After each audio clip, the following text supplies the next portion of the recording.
Looking something like a disco ball. I got the diamonds in the ice on. Ain't said I might cause a cold front if I take a deep breath. Captivating, but it's finally got these on. Look spectating. My mouthpiece is certified. He's open up my mind. You know what you.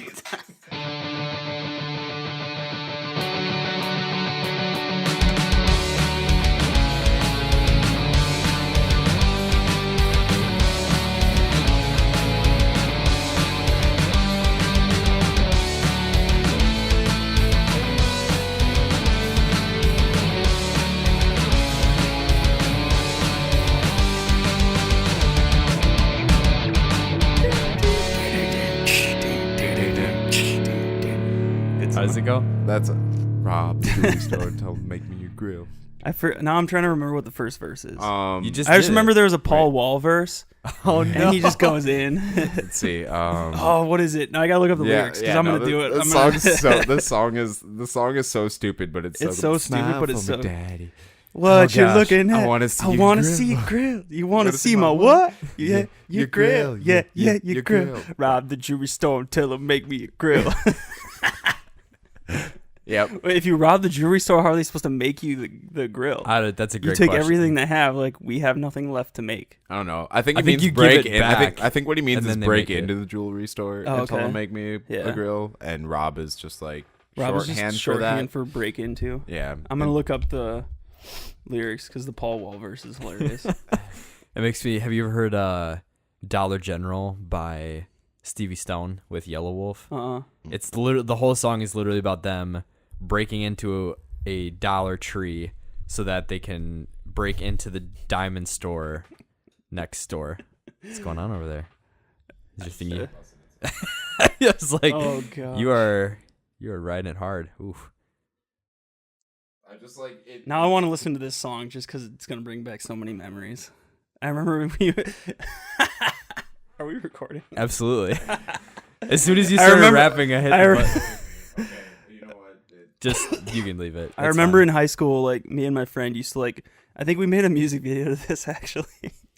And we made grills out of tin foil. Oh, which, dude, do you let me remember say that? It hurts if you have metal fillings. Yes, because if like, you chew. Yeah, we made grills out of tin foil. You know why? It's because it sparks. Yeah, exactly. It's like, and I had a friend he was one of those stupid friends you have in middle school where he'll do anything. And he found out online that you can chew tinfoil if you have metal fillings and it'll spark in your mouth. He's like, yeah, I'm going to... Because he was an idiot. And so he thought it was going to be a good idea to put tinfoil and start chewing on it. So he did.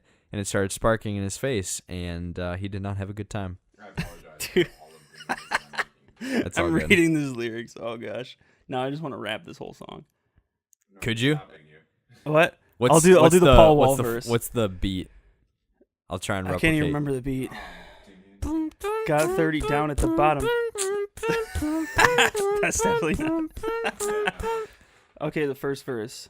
Got 30 down at the bottom, 30 more at the top. All invisible set with little ice cube blocks. If I could call it a drink, call it a smile on the rocks. If I could call out a price, I say I call out a lot. I got like platinum and white gold, traditional gold. He rhymes gold with gold. Let's stop mid-song. I love the Paul Wall verse because he just comes in. He's like, "What it do, baby? It's the Iceman Paul Wall. I got my mouth looking something like a disco ball. Yep. I got the diamonds in the ice saw headset. What it I might do, cause baby? a cold front if I take a deep breath. What it My do, teeth baby? gleaming like I'm chewing on aluminum foil. I told Smiling, you. showing off my diamonds, sipping on some potent oil. What is that? I don't know. That doesn't sound good. Do Probably to clean them, maybe. I don't know. you have to brush? I put my money where my clean mouth grills? is and buy the grill. 20 feel like- carats, 30 stacks. Let them know I'm so for real. My motivation is from 30.1.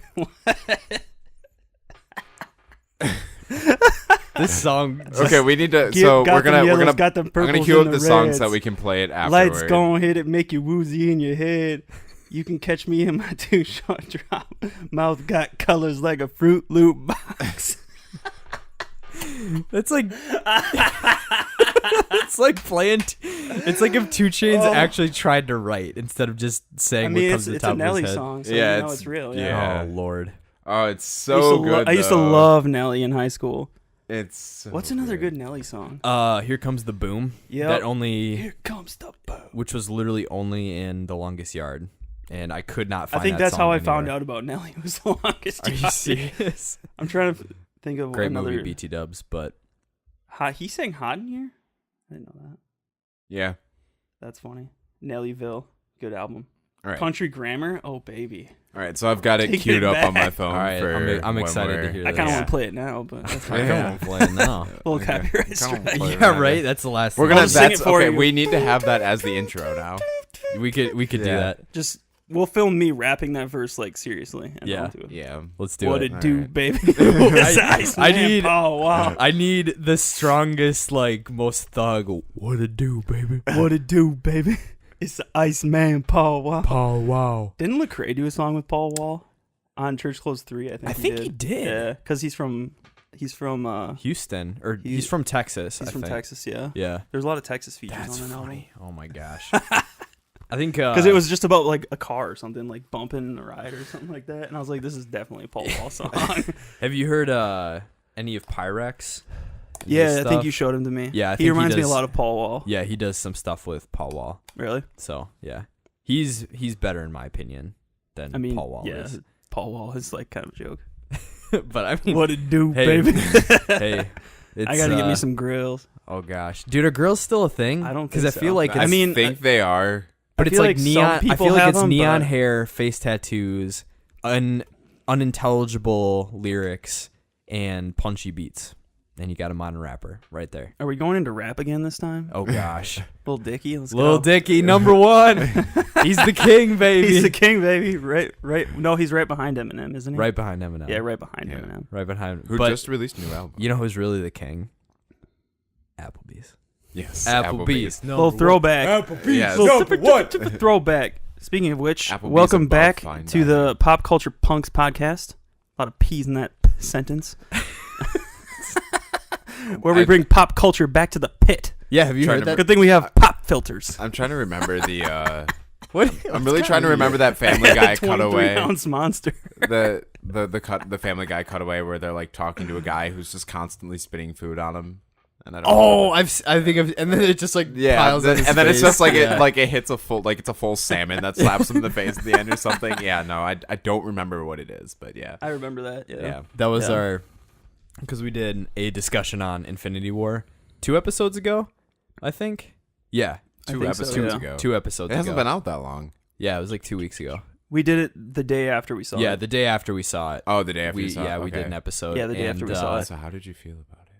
I You have to listen loved to the it podcast. to death. Okay, see that. There you go. See that. That is oh, good marketing right there. I feel like it's coming that you're gonna be like, I hated it, and it was. Is that your Oh, tilting? he hated Oh it! no! No. We're not gonna Dude. start. We're not gonna start with his opinion. I'm just kidding. we I'm just need- kidding. I'm just kidding. I loved it. Okay, I loved okay. It. I was like- yeah. I just I- had to there's- give you that look. I had I to was make like, you okay, we're nervous. not doing Tilt Brigade. There anymore. there was part of Too me tilting. that wanted you to hate it, so like this would just be the most like bomb Tilting, episode yeah. ever. Just like Chris comes in and just The slams tilt Infinity coming War. in strong. No, I left that theater just like so depressed. Actually, I was so depressed. I was like, man, wow. They did like the choices that they made at the end of Yep. that movie were just so beautiful. Like the very simple credit scene, like the one little joke, like crack a joke that you make when like you realize Chris Pratt is literally listed last, and they're like, and including Chris Pratt, like at the very end of it. It's just like everybody in the theater when we saw it, we're just cracking up when they saw that. Chris But- Pratt's getting a lot of flack online, or not Chris Pratt, but like yeah, his character, Star-Lord. yeah, Star-Lord, yeah. But no, like I loved it from like start to finish. I just thought it was amazing. There are only a couple things I would change, and I don't remember what they are. So that's dope. yeah, no. And then I read somewhere like the tilting opinion that someone was like, I don't know why everybody's all happy about Infinity War when really it's just a worse Last Jedi. What? As far as like as far as the theme of failure.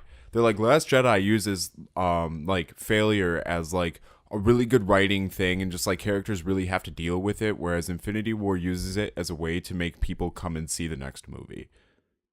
That just completely. I think they misunderstood the movie. Right. I was like, yeah. I would flip that. Like, The Last Jedi is a worse Infinity War. I mean, granted, of course, it came before, but like it's somehow still worse. Right? It's like it's way worse. Yeah, It's no. oh gosh, that freaking movie. We're not even gonna go. So it's really funny just seeing your evolution of feelings toward that movie. When I'm like, we sat down for like right before a Tilt Brigade episode, and Josh is like, "Oh, I loved it. It was super cool." And like, and I'm just like, "No." You were Josh. like, "It was bad." I was like, "Josh, it was bad." And you're like, "No, it was really good." And then the next time I saw you, you were like, "Yeah, just like we watched it again." And I was just like, "You know what? It's not." Yeah, it's just not. There are just so many problems with it. And now you're just like, God, that freaking movie. Yeah, I remember we did that one episode where Zach, That's right. the first time Zach wasn't here. Yeah, and it ended up just the whole time we trashed them. Zach was like, "So this is what happens when I'm not here." Did you just see? go off the Like, oh wait, rails. you're not on Facebook anymore. No. But like, I did a Facebook status last week Sunday, and I was like, all right, guys, I'm gonna do it.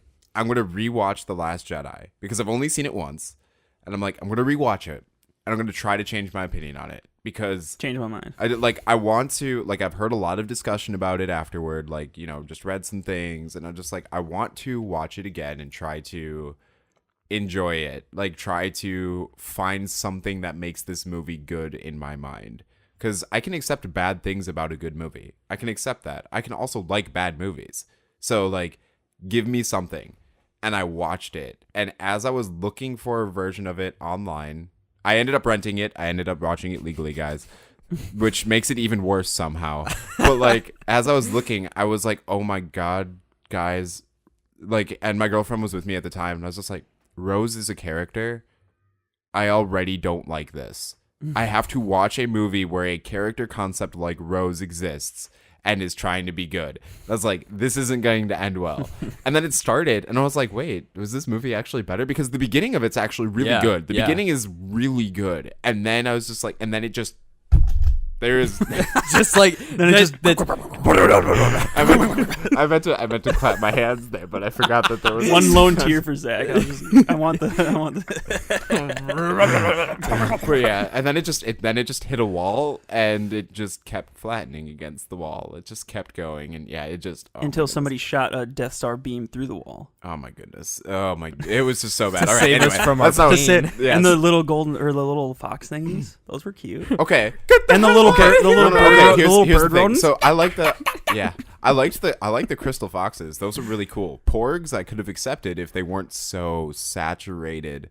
They existed for a reason. They couldn't chase puffins off of the set, so they had to change the puffins into something. So that is Which why is porgs pretty exist. cool. I like that. That is really cool. Like, But the then fact there's that they like found a workaround. 100,000. Yes, but then they just like There's like and then there was one of them, like, there's the time when Chewie screams at one and it flies away, and you just look at it. Look at that part where it's just like it flies away. Its legs don't move. It literally looks like a 1970s version of them taking a puppet and trying to like. maybe they were Like- trying to recreate like the old school. No, I don't that know. was Yoda. Yoda was a shout out to the old school puppet Yoda, which is fine. But like, no, yeah, no, just Unhappy with the Force you are. Let me burn this Because tree. this That movie does sucks, it does. nothing. Yeah. No. Anyway. Yeah. There we go. Speaking Tilted. about not going down that road again. Yes. All right. We need to quickly. We're coming. So we're coming back. quick full disclosure for this episode. we won't dive in right away, but full disclosure, we're doing some more tilting this week. So if You you, betcha. have a very faint heart and very thin skin and hold your opinions too close to the chest, you should run away You're now gonna because die. unlike last time, we will actually spear you in the heart with our words. Yeah. Words can hurt, and they They will. do hurt, and Our we will goal make is them to hurt. our goal is to make you walk away. God with bless at America. least, yeah. With our goal is to make you walk away, just like, ugh, how could they think that? And then just like it's one of those things where you dismiss, and you're just like, oh no, that's fine. And then it just like bothers you for like the next week. Yep. And you're just like, who thinks this? It's kind of like when somebody says, no, Last Jedi is actually really good. That bothers me. That actually bothers me. So if you guys hurts want to you to get the your core. revenge, come up to me and legitimately tell me that you like Last Jedi and tell me that it's a good movie. That will tilt me beyond reasoning. That's thought all it you was have decent. to do.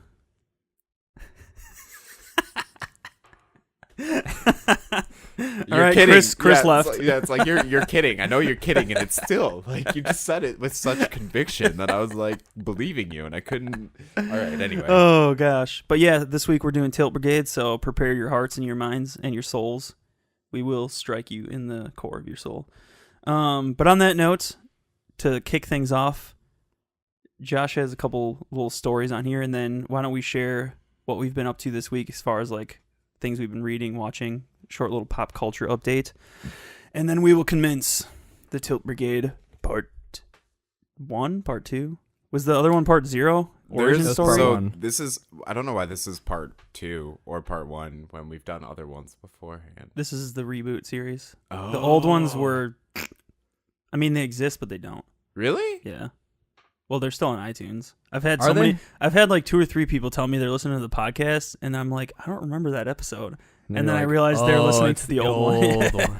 I'm like, no, you should check out the one with the Game Boy logo, not the black and white thing. Oh. So technically, the last episode we did was a reboot episode. Oh, I didn't know that. We're like rebooting the Pop Culture Punks universe. Oh, now I'm even more disappointed in my performance. I'm sorry, guys. I'm sorry. It's all good. That means I can rehash some tilts yes. that other people might know? Oh, yes. man. Yes, yeah, bring them back. Nothing I like more than yelling about things more than once. So, but before we get into that, That's a great way to live.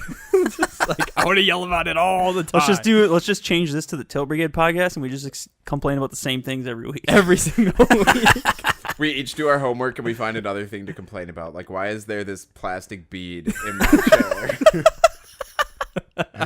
That might be a pearl. Oh god, Not an actual pearl. One of those It's fake yeah, pearls. God. Yeah, it's a fake pearl, definitely. On that note, what have you guys been up to this week? Any First, fun things? I wrote down 2 stories because they were both enlightening. One, did you know that Chick-fil-A like marks your car while you're in the drive-thru visually? I had no idea they Really? did that. Yeah, McDonald's does that too. it's so weird. Well, McDonald's usually does it if they have 2 lanes. yeah. Otherwise, they don't know whose food is whose. Yeah, because I looked at my receipt and it like had my name. It literally looked as if it had my name, my address, where I was from. Josh Cook, and then Social Security. Exactly. And then it was just like driving like crimson sedan. I was just like, what is this?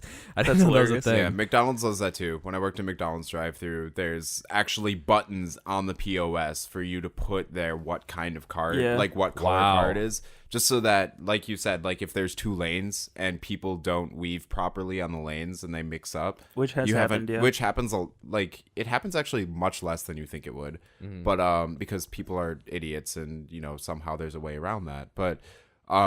There's just it's just like buttons that you put on there, and like I actually got yelled at for not using it sometimes. So yeah, I've gotten my wrong food before because they didn't do it right. Like the guy charged me and handed me the guy behind me's food.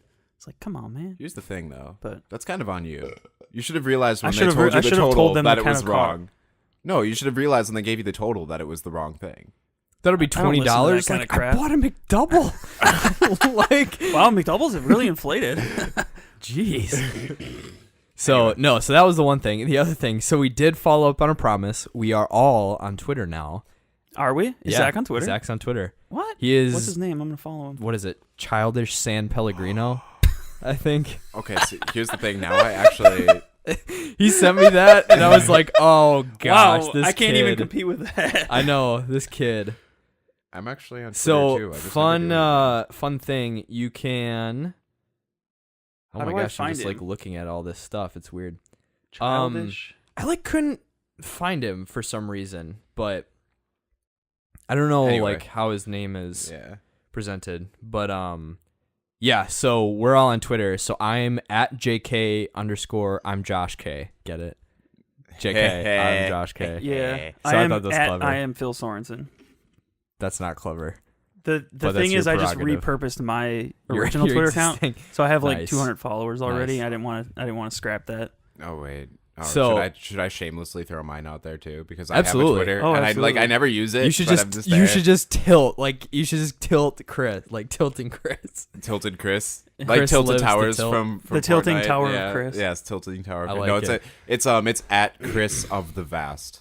It's a shout out to a Magic the Gathering card. Nice. I actually tilted myself by saying Magic the Gathering. I'm an idiot. Anyway, Idiot. I Jeez. just rewatched that movie the other day. It's we'll get into it later. But carry on. One of my things is about comedy, so I'll that'll be my first my first thing. But so I had an exchange, like, mind you, I have not been on social media in like 3 years, like any social media. Like, I got off Facebook. I don't use Instagram, Snapchat. I just was like, I was done with it. Couldn't deal with it. Except Reddit. But then we were really wanting to get our stuff out and have more opportunity for the community to interact. Engage the folks. Yeah, so to interact more organically and just, like tweet stuff and just kind of join along. I forgot how horrible people are. Like, they suck. I saw who are you interacting with? So there's this dude. So, like, there's this guy. I'm like trying to be, I think I'm just like, Did you tweet something? Because I haven't seen anything from you. I haven't tweeted a ton, but Marvel posted this really cool video where they're doing a, like, gosh, what is it? They're doing a, like, who would win. It's Marvel Pixel Battle.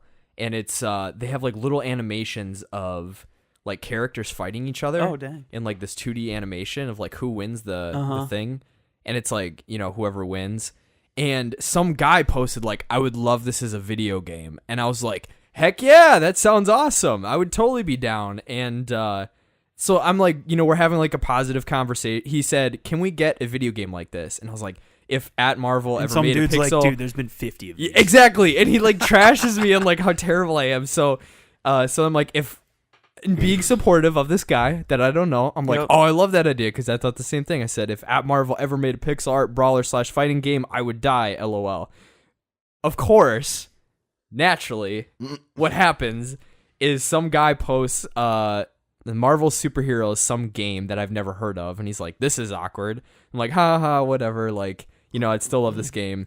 And then this other dude just blasts with, like, stills from...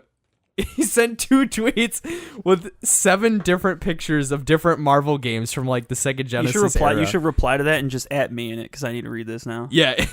Just like, reply and then do at Phil Sorensen. I kind of want to see this it's, too. Yeah, it's ridiculous. And so then he, like, puts all this stuff. So I just checked today, because, like I said, I'm not on social media stuff anymore. And so I look, and some guy replies to the whole thread and is like, so before you go, what do you want on your tombstone? And so I replied, I was just like, hashtag no regrets. Did you spell regrets? Did I? Regrets, yes. No regrets. No. That would have been funny. See, I feel like that's the part that on one hand sucks about social media, but it's also the funny part, because people are so passionate. They just get so pissed off. So then that's when you can play with them. What is yours? JK. JK_ I'm Josh K. I'm Josh K. Okay. Yeah.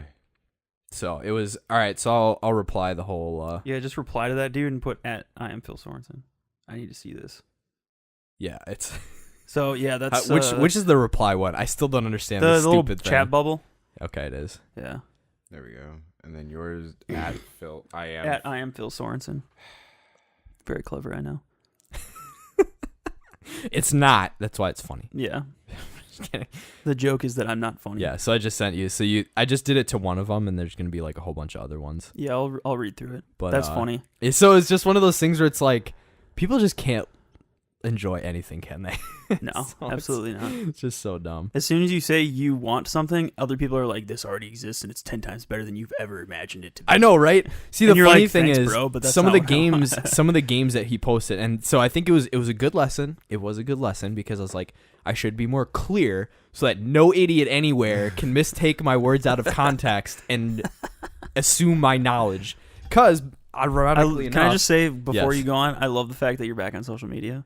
I do Because I love hearing your rants about idiots. like You can't be a pop culture punk podcast without being on social media. Come It's on. true. Exactly. That's See, why like, it's funny. I feel like now though I'm in a healthy spot that I just, because of how we're shaping the show, I just don't care what anyone thinks. It's or funny to feels. talk about too. So I'm yeah. just like, whatever. Like, this dude is so bent on showing me that there's 8 different games that have already existed. Ironically, 3 of which I own that I totally know about, and some of which he didn't even mention that exist. So I was like, whatever, dude. So it was just one of those funny things where I was like, this is why I hate. See, like situations like that is where you need to like stock up on like sarcastic and funny gifs, because then you just respond with a gif, and they're like, they don't know how to respond to that kind of stuff.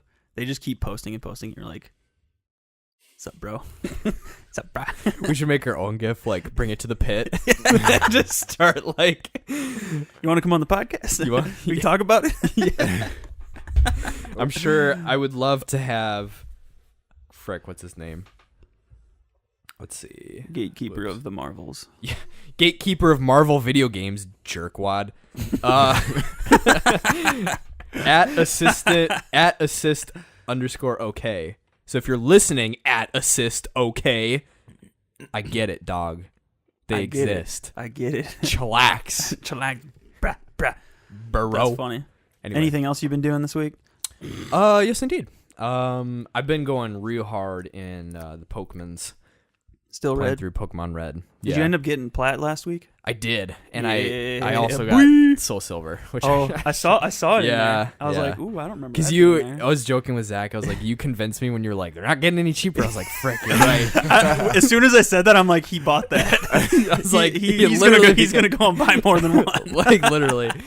As we were walking out the door, we're just like bantering back and forth about Pokemon or whatever. Yeah. And I'm like, it's a good time to get into it because like they're not getting any cheaper. And I saw the look in your face, and I look at Zach too. He's like, frick, now you make me want to buy them too. And I'm like, what have I done? I'm like, I'm already down it. So, but because we were talking last week about how we're kind of like hanging up the video game focus for a little bit, just for like time and stuff that like, we're actually we're actually working on.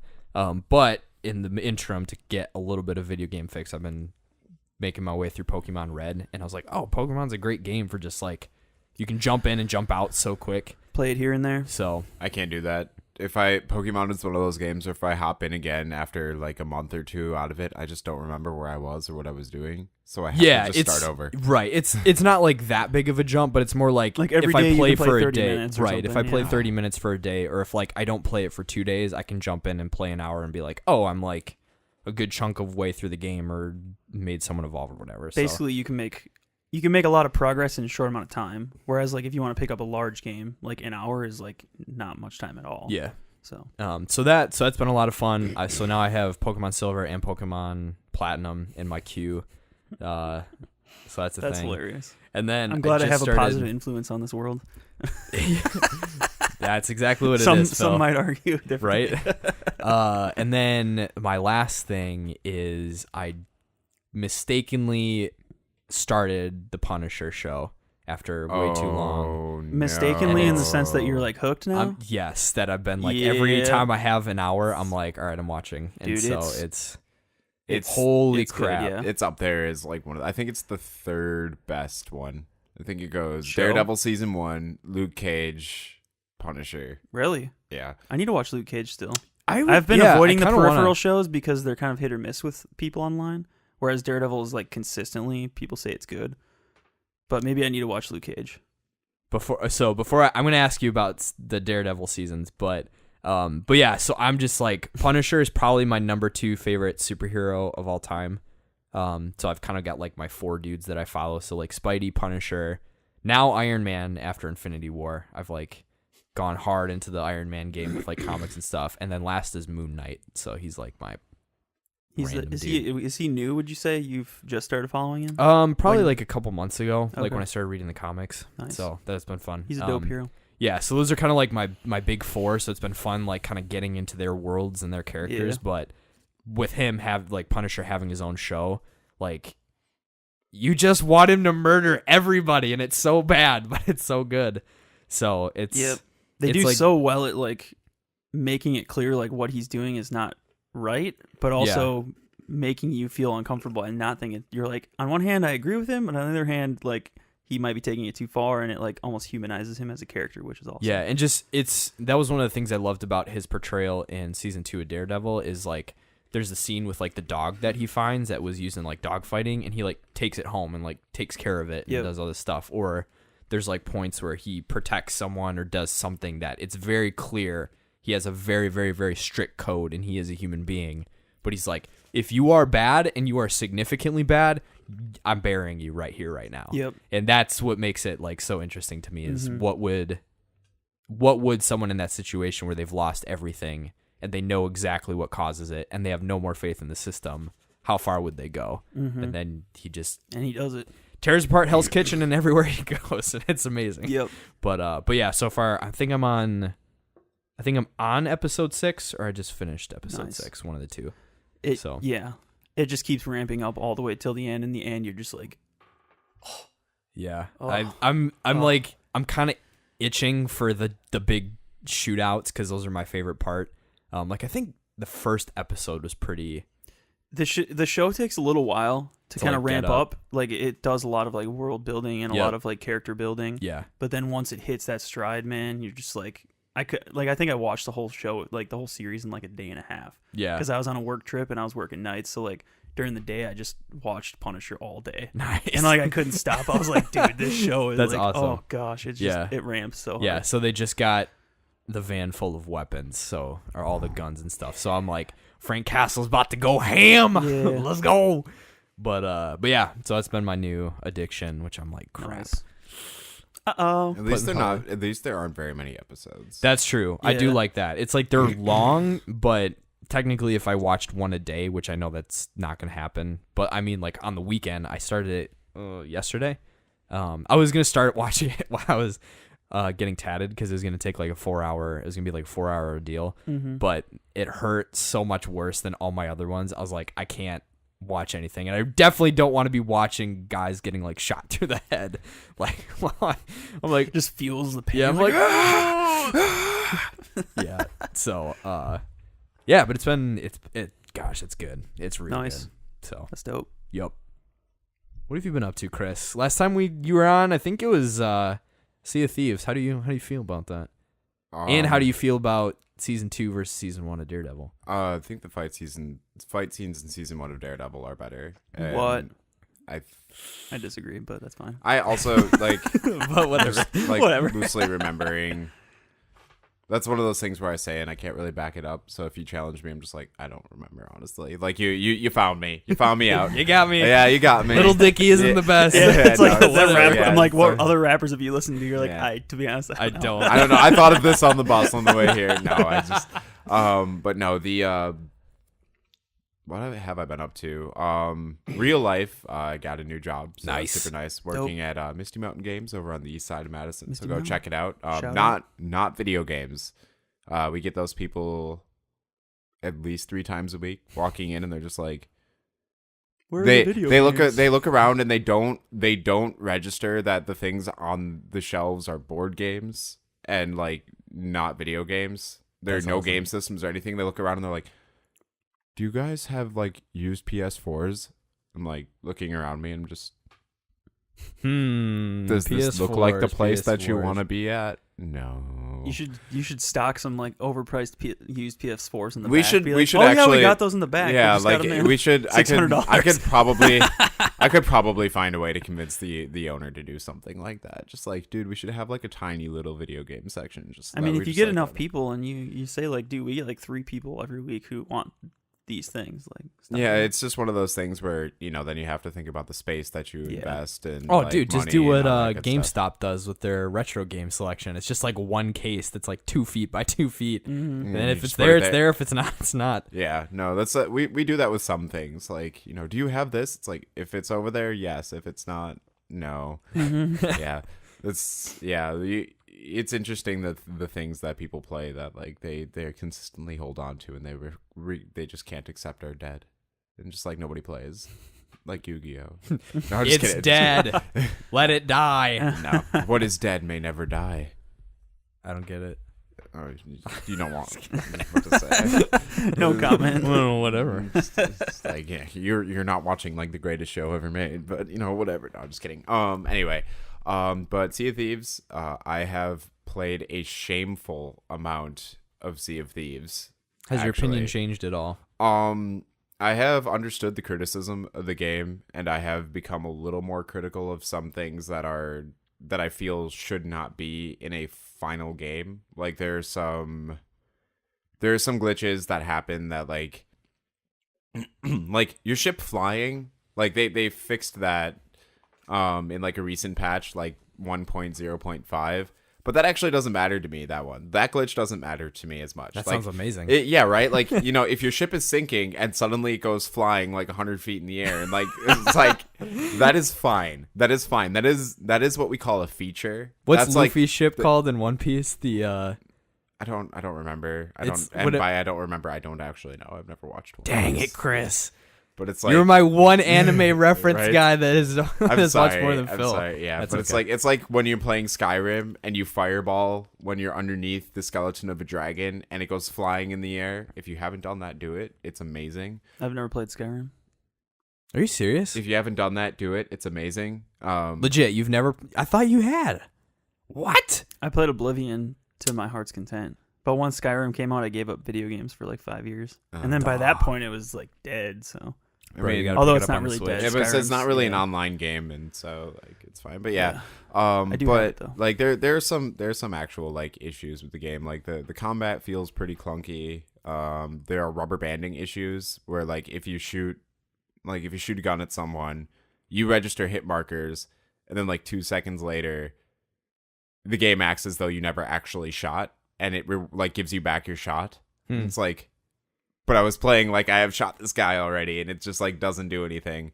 So there, like you run into that every once in a while, and it's like really frustrating. But overall, I have been incredibly pleased with it. It's been, it's one of those few games where, you know, since you've rebooted the series many times, it might be lost in the archives of our minds. Which is when I said that like I need a game with story to like actually really get into it. Sea of Thieves has no story whatsoever. My friend so aptly put it yesterday that like it has the depth of a kiddie pool but the breadth of an ocean. So Literally. like there's not like once you do like one of each of like the 3 guilds quests, like, you know, once you do a Gold Hoarder's quest, an Order of Souls quest, and a Merchant quest, like those are your quests.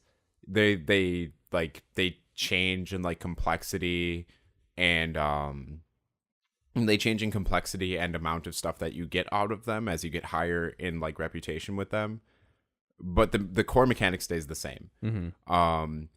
Like what you start out with as far as weapons are concerned, like your sword, your flintlock, your blunderbuss, and your sniper rifle, which they call the Eye of Reach. Nice. That's it. That is it. Like you don't get any more. Like you can get skins for it, all of that stuff, but every single one of them behaves exactly the same. Your cannons, no matter what type of ship you're on, they behave exactly the same.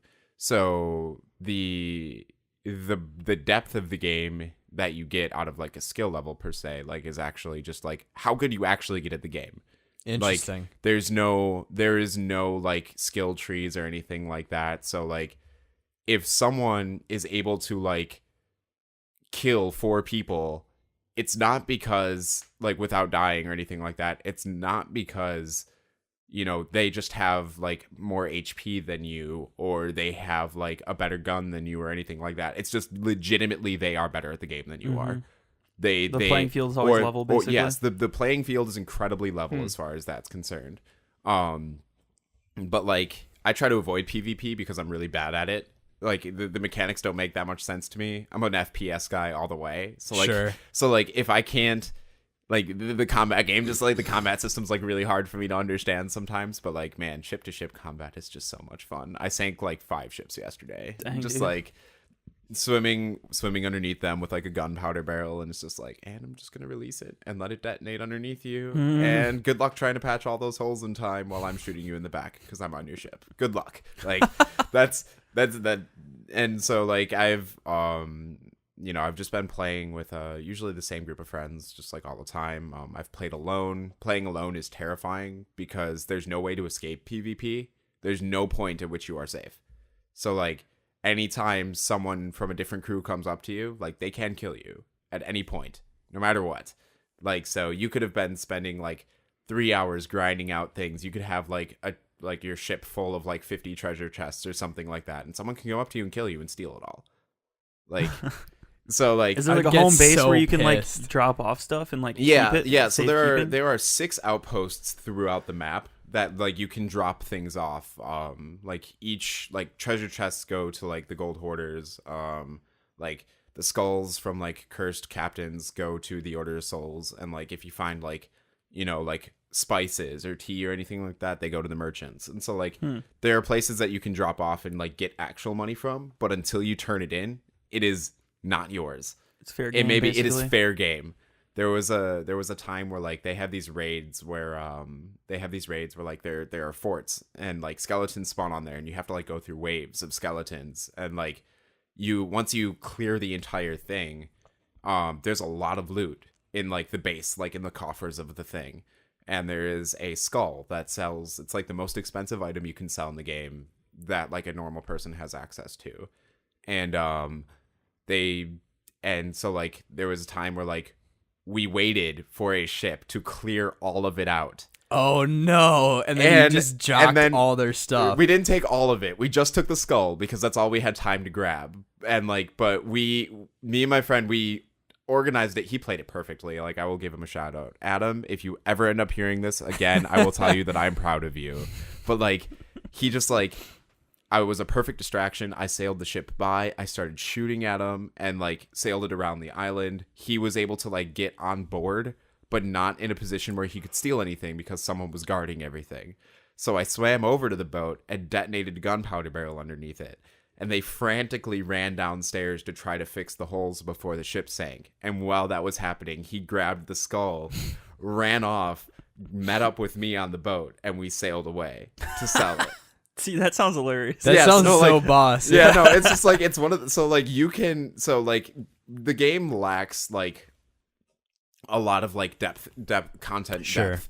There's a brand new like, there's a really big content update coming out soon, like within like the next week or two. That's supposed to add like really cool things that are going to force you to work together with other crews. I don't know how that's going to work, but I'm super excited about it. But like, until then, like you can do so many crazy things in that game. It's just a matter of like, you have to be able to execute it. So like you have to spend the time to try to understand how the game works. And so basically like a create your own adventure sort of thing. Like, yeah. So like you spawn and you're like, all right, what do I want to do? Do I want to grind quests, or do I just want to take like 1v4, like my sloop versus their galleon, and try to figure it out along the way? And you know, I do that and I always get sunk, but it's a lot of fun whenever it happens. So interesting. Yeah, so like if you're looking for a game that just like you can play with, like I recommend playing with friends. I'm one of the few people that can grind by myself and enjoy it a lot, but like, you know, if you have like a friends or something like that to play it, like I just will always recommend it. But that's basically what my life has been. Work and grinding Sea of Thieves. Just nice. Dang. It's been great. It's been a lot of fun. That's dope. That's dope. What have I been up to? I don't know. Nobody asked. Ooh. I'm just kidding. Dang Ooh, it. Phil, what have you been up to? Nothing. There, I ask myself. I can't remember. I was on a work trip, so I haven't done a lot from like Wednesday to today yet. But I got through Stephen King's book on writing, where he kind of just, it's like one part. Oh, nice. One part like memoir, basically like a little story about like why he thinks the way he thinks, and kind of like what got him into writing from when he was a child to now. And then one part kind of like practical writing advice. It's actually very practical. He's very much like, writing is not like a freeform thing. Writing is a job, and like any other job, like you don't just get to do what you want whenever you want. Like you go to work every day, you write, you do this thing. So he treats it more like it's an actual job, which it is for him now. But he basically says like he writes 10 pages every day and all these different things. So it's a fascinating mindset. So yeah, it'll be interesting taking it into account as I like. And he also doesn't plot really at all. He basically calls it like digging up the treasure. So he, like, in his mind, the story already exists.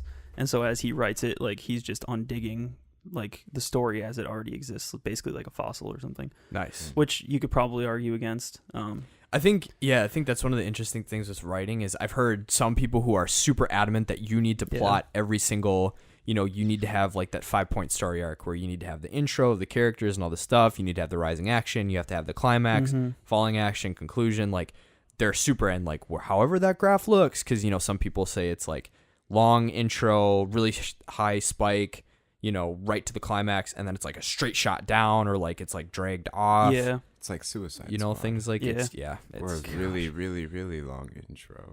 and then it's And just then like it just conclusion. ends. And then it ends. It's just a straight line. Yeah. So the book's been interesting. Nice. Recommended? I highly recommend it, especially Sweet. if you're into writing. It's pretty short too. I would say the autobiography section isn't necessarily required.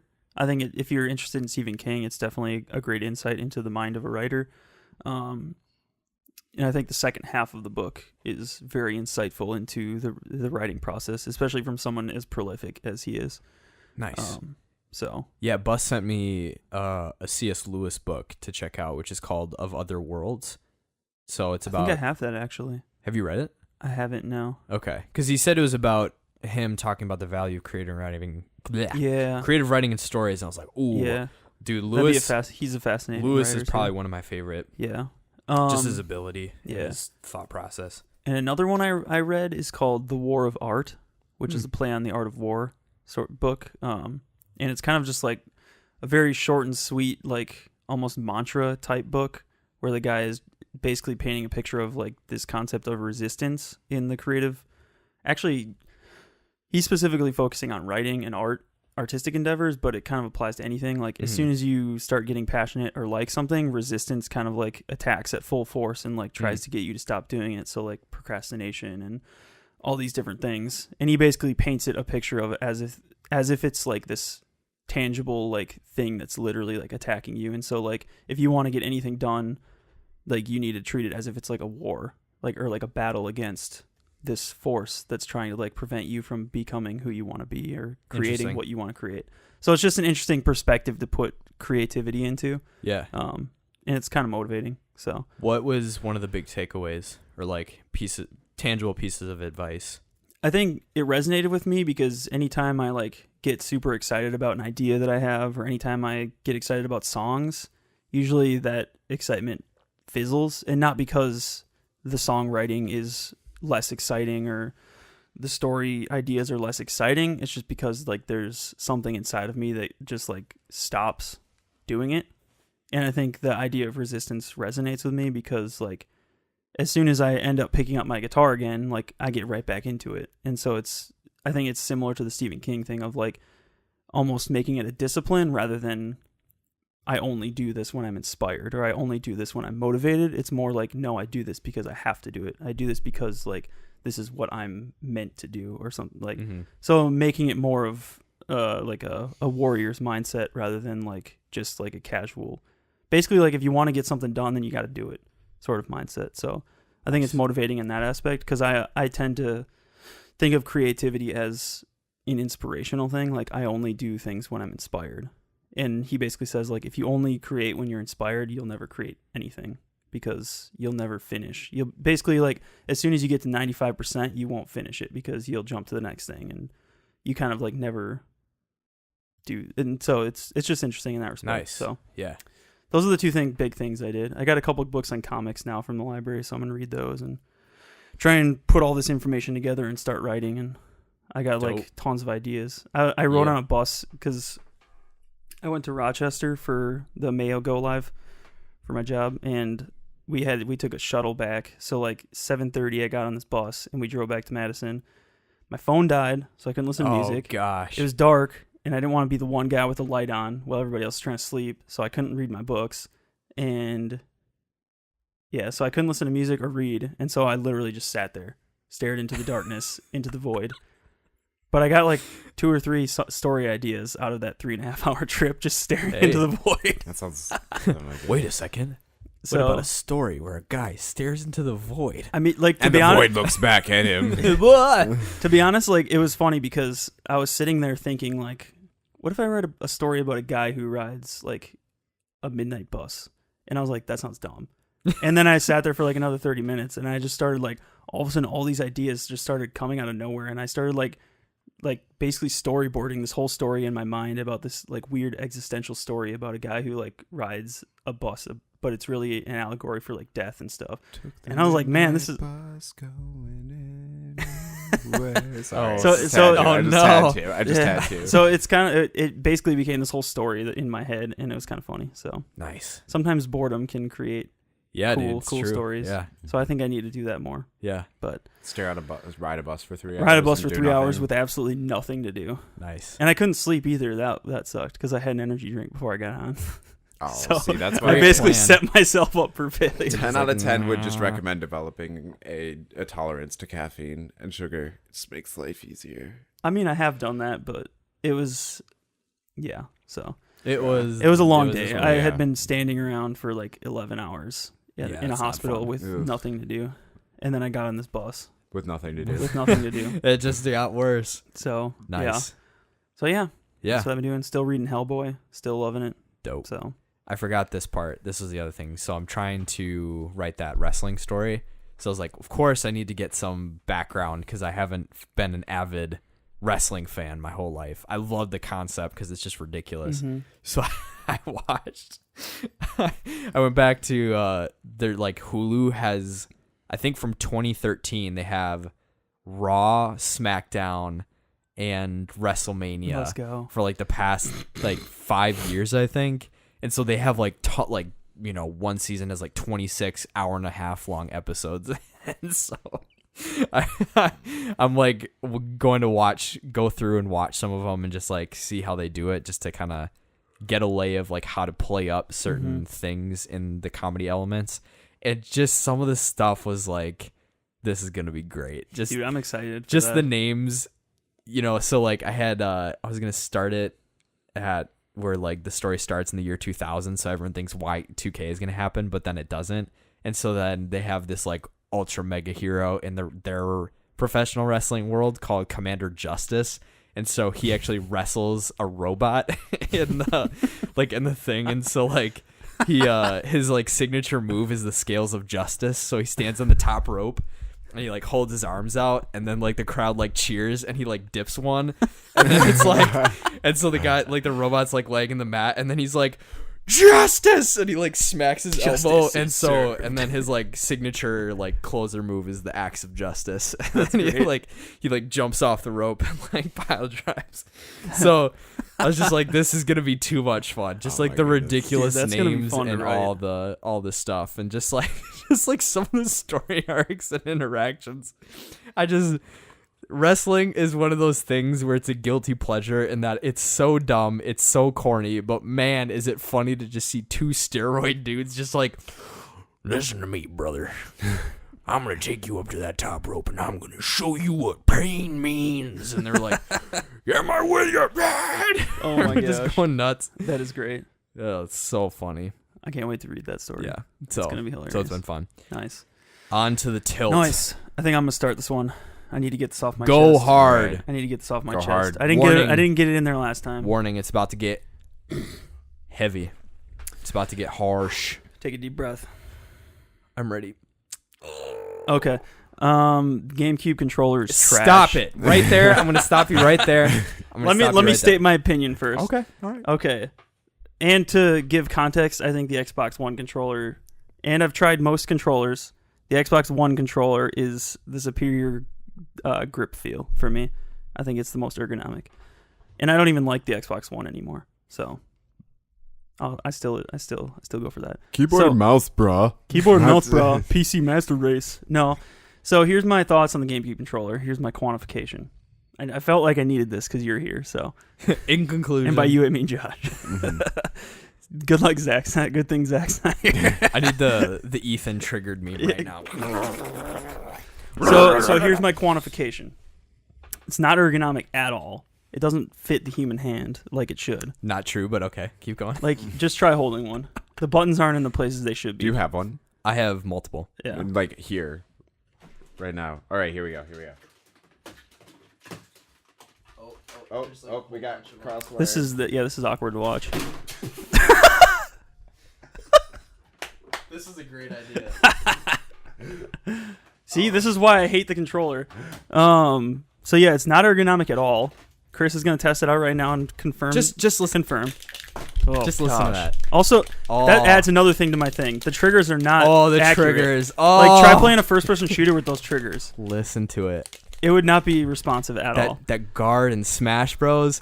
Roll action, B button, A. Oh gosh, stop Point it. two. It's In too what good. world does it ever make sense for character movement to be like hexagonal rather than circular? Like, look at that pad. It's got like some weird polygonal shape.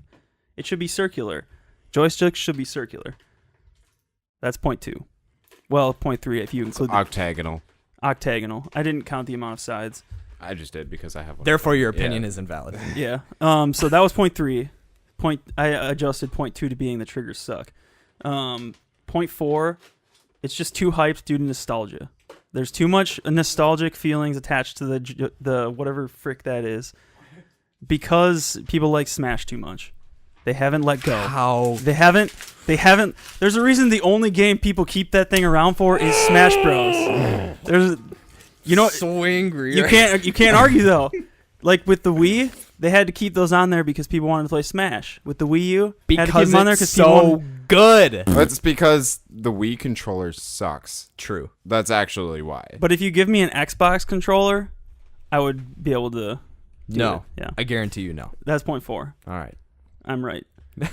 My fifth point I have is no horse in this race, and this is amazing. My Did you fifth- turn things up? Like, is that something that happened? Yeah, I feel like Okay. I got louder. Yeah, it might have had something to do with the thing. Maybe, yeah. That loud crash that you heard. What fell was our headphone amp, and so like all the dials just went. So all of a sudden it was like. So anyway, My fifth point is not really a point, more of a statement. oh gosh, I would rather use the Duke Xbox controller, the giant Oh my fricker goodness! that really? they remade. Then Yes, this, they made over they this. remade it. They into the remade little it. one. They remade it as Hyperkin remade it for the Xbox One. Really? Yeah, Why? because of the backwards compatible. Because they started putting original see Xbox that nullifies games. your previous argument, which you said is the nostalgia factor. So why, like, it's No. the exact- I never. All right, played- wait. No. Keep going. No. There's actually It's reason. not- it's not- The it's buttons not- are different. no. The Hold buttons on, are hold on, different, hold on, So hold on. carry on. It's not nostalgic because I've never used the Duke controller. I just know it's massive, and I would still rather use it That than controller that was controller. That controller was insane. I would rather endure hand cramps than use that crap. How do you feel about this controller, Chris? Tell us your true opinion. I think it'll be more fun to have you talk, and then I just go in here and just like pick a side. Just Okay. like, or maybe not pick a side at all. I don't know, but carry on. Okay, are you done? Are you done? I think so. We'll see what you have to say. First off, this is blasphemy. How dare you? This is sacred. Is nothing sacred anymore? Nothing is Totally sacred. kidding. All things are sacred. Let it be known this is all in jest, but it's No, it's not. Not This really. is- this Yeah. is- the following statements are completely serious, and I mean them 100%. I can't say it with a straight face. First off, let me say this. You have no argument against my argument. You're wrong. Second off, you're a Do terrible you not human like being. using ergonomic controllers? I should just take the like political, like how other people, it's like Phil Sorensen. You should just thinks launch the a Twitter GameCube- campaign against me. There's an Xbox controller outside, Hashtag- right? Huh? There's an Xbox controller outside, right? I don't think you have an Xbox One controller, do you? See, I was specifically talking the one, but That's okay. The 360 controller 360 is like, still yeah. better. I would put Yeah. GameCube at the bottom. I love how I'm just feeding Chris controllers right now for a field test. All right, so here's the thing. Can you go point by point? So what was the first one? Sorry, if you can't remember the points, then you have no valid I remember argument. about 3 Number 1, not ergonomic at all. Okay, false. That's not true. So the way that the buttons are laid out, I think are actually No. more ergonomic. That how No. like the A button is under the Y, and then Also, everything you that can brings another slide point. Why are the buttons weird shapes? That doesn't make any sense. because of. So this is the other thing. This is the other thing. One of them's giant. One of them's giant, and it's So this- green. Two of them are like Two kidney of them are beans. free kidney And they- beans. What is this? Diabetes land? I don't know how that got Diabetes. into it. Maybe that's the problem is you have diabetes, so therefore it doesn't feel as good. My hands are numb. Holding the controller. Here, let me hold I these. can't feel You it. continue to argue while I All feel right. the superiority of this controller. Stop. Oh my gosh. See, I could play games for 24 hours with this sucker in my hand. And then you put this in my hand, everything goes out the You're window. holding it like an ape. Like Everything that I've ever understood about video games gets destroyed in my mind when I hold this controller. you literally. It's like, where's the A button? I don't know. Where's the B button? Why is the C button a joystick? And why are there freaking Oh, that's right. The hoptagons? C button isn't a joystick. No, it's not. So here's the thing. Well, what do you call that? Here's the thing. One, Yeah. you have to take into account when this console was made. This was before the Xbox. Okay, And this was. there's no historical. No. See, this was made when the original Xbox was made. The original that Xbox controller was is definitely out still. when this came out. That controller is still better than this. Pretty Hang on, sure. I'm gonna Pretty sure see- the Xbox. And the came out. original Xbox was more powerful than the GameCube was. Than a locomotive. With a Oh better, yeah, with a better controller. I'm not arguing that at all. What I'm arguing is though that in Nintendo fashion, they did their own style of console with their own style of controller. It's unique. I'll give it that. With it's uniquely their dumb. own Sure. their own style of games, which do not, for the most part, It's freaking snowing. it's the pedals. No, you it's not. moron. Those are the pedals. I don't Also, buy it. I can give you. I can It is give you- Wisconsin, so it's Are like. you questioning my Do you eyesight? not hear the 100%. downpour that's happening right now? It's I think definitely that's not. hail. Dude, I gotta pee. Anyway, The rain's just not for helping. just historical, just for some things. Just for some historical Okay, so- background. the GameCube no. came out September 14th, Yep. 2001. Yep. The Xbox was already out. Was it? Yes. When did the Xbox come out? Bingo. Bing Pot. I'll look that up now. I know because Halo came out in 2001, and I don't believe it was a launch title. I think it came out right after. Let me see. So with that though, there was no existing console because the GameCube controller. Oh, I am wrong. November 15th, 2001, original Xbox. GameCube came out basically the same time, Right, But which means a couple that there, months before. Which means that there was no overlap of like, oh, now the standard is this kind of button Okay. layout and stuff like that. So that's my point with that. Is Okay. there was no. So whereas now, historically, it's a unique controller. right, But whereas currently, it's not the most ergonomic. It's not the best. currently it best does not layout. fit the current standard Yeah. because I mean even with like the Switch, now the Switch has the triangle buttons the way the Xbox and Okay. PlayStation. Even in did. that respect, Switch should have just put the freaking A button on the bottom like everybody else. That annoys Again, me. Okay, that does actually- annoy me. I don't know why. Okay, actually, the A button is Or what, the button like, that lets you select things should be on the bottom of the. Oh, okay. Yeah. because that's literally The what select button. all Yeah, other okay. systems have. So like the X, the A, whatever. the other thing, Different point. the majority, if you look at the GameCube's library, the majority of games did not require a fluid joystick. Okay. Meaning like how the GameCube has that directional, the But hexagonal even with like point. Smash Bros, when I'm trying to play it, like the character doesn't move where I want it to go. Okay, so that's But maybe the I thing, just suck at the game, but that's not which is no, true. that's not a I have valid video argument. footage to prove it from our one. Maybe I'm still salty from that one. just getting trashed. So the Puff thing is, Daddy. when you think of it, so to me, I could not envision playing Smash Bros with an Xbox controller, specifically because I want to try Smash that out now. requires you to be so specific with your rolls and the angle that you're putting the there's a Okay. big difference between accurately getting So a basically, dodge what you're roll. saying is this controller only works for the one console that it was created for. Exactly. Okay. So So it's like not the very games useful. the games that go with it. So what you're saying is not very useful. Exactly.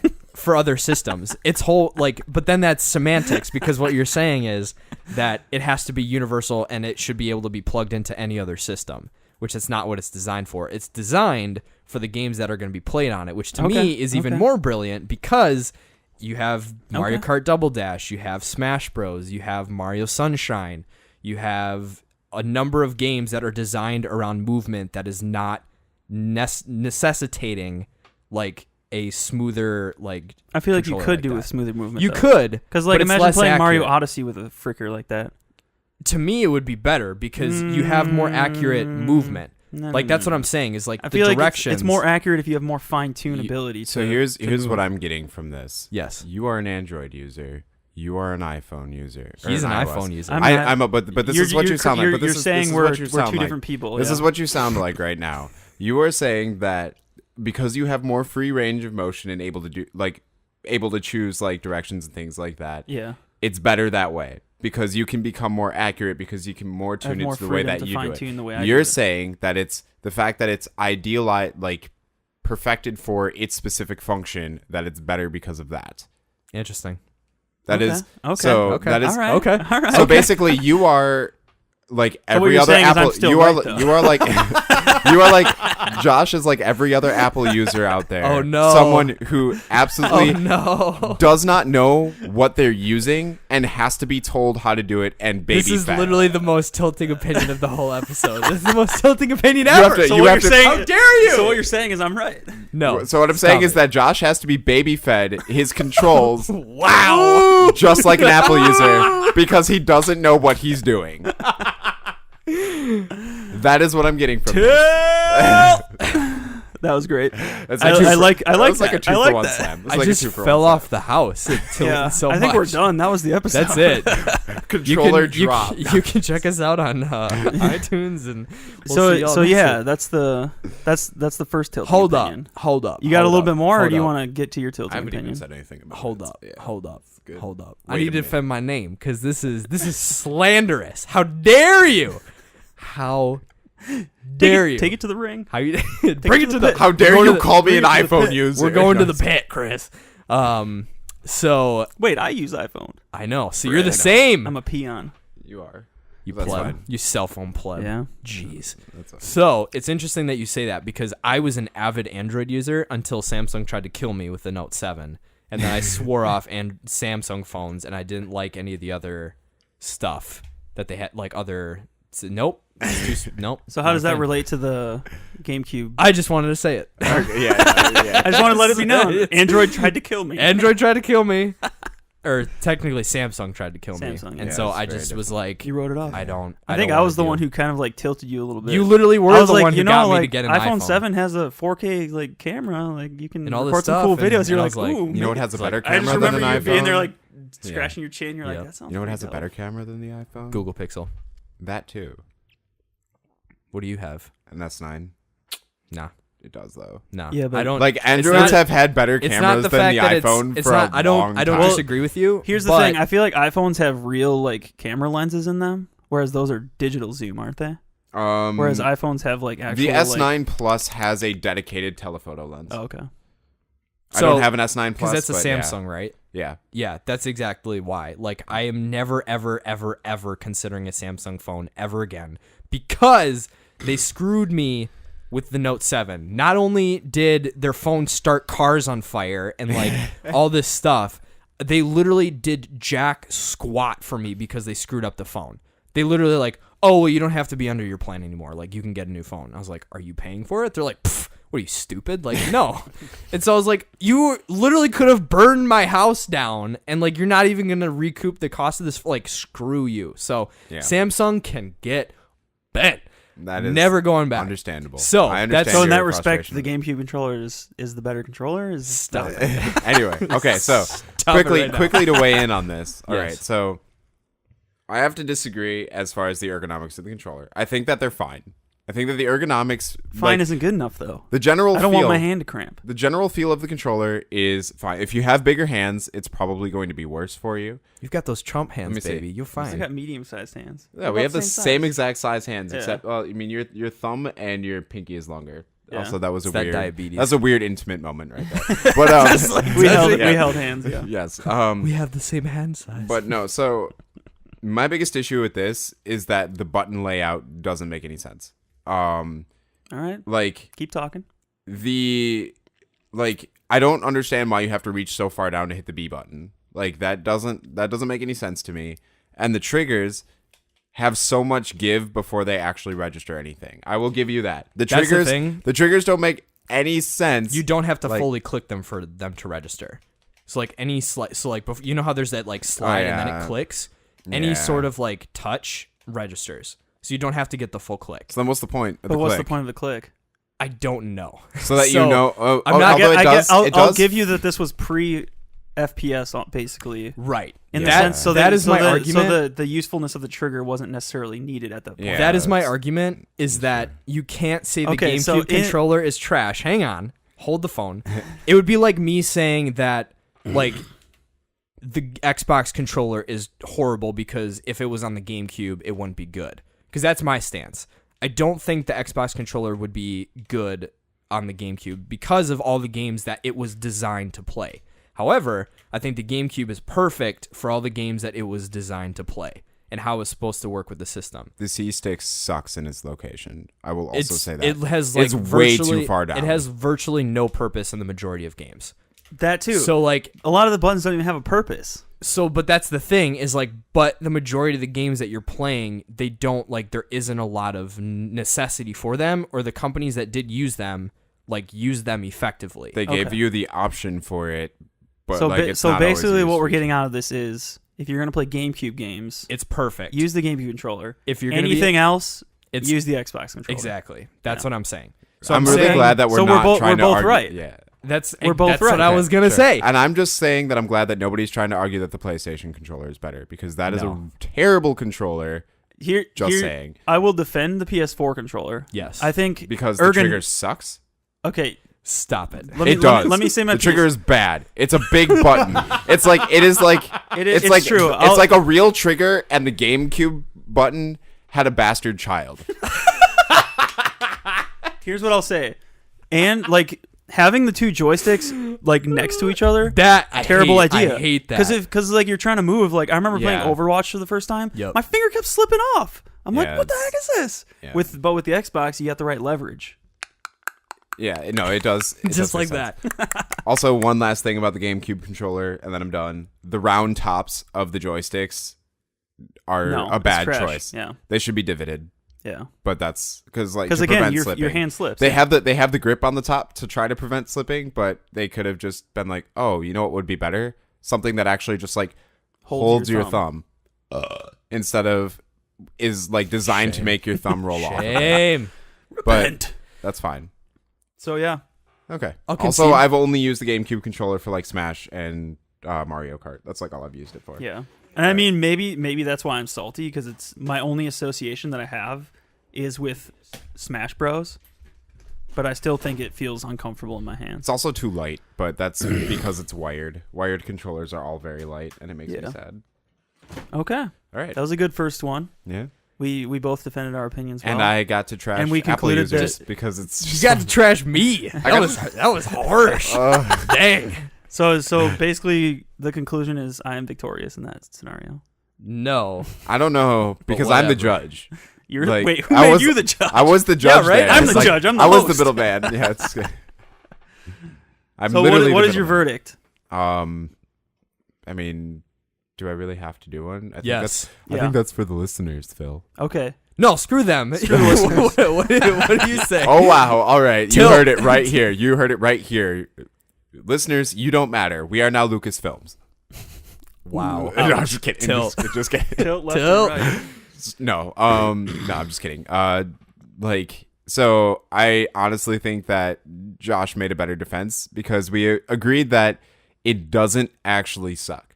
It like in its own medium, it doesn't suck. It is perfect for what it needs to do. It's just that if you're trying to use a GameCube controller after having gone through all the other things, that's why it just feels really bad. There are issues with it, but That's only it's one not- side of my argument. It's not though. a terrible thing. What? Because I you're- still oh, argue you're that trying it's to- trash within the context of the GameCube. But you've also admitted like- that you only have played it in certain contexts, whereas Yeah. I own a GameCube, I own multiple controllers, I own a massive part of the GameCube library, all of which were significant What, Nintendo like all exclusives, 20 games?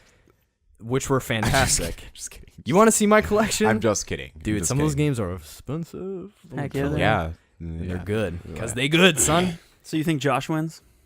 I think that we're going to make you guys both feel good and give you both a participation star and say that you guys both won. But that means no one won.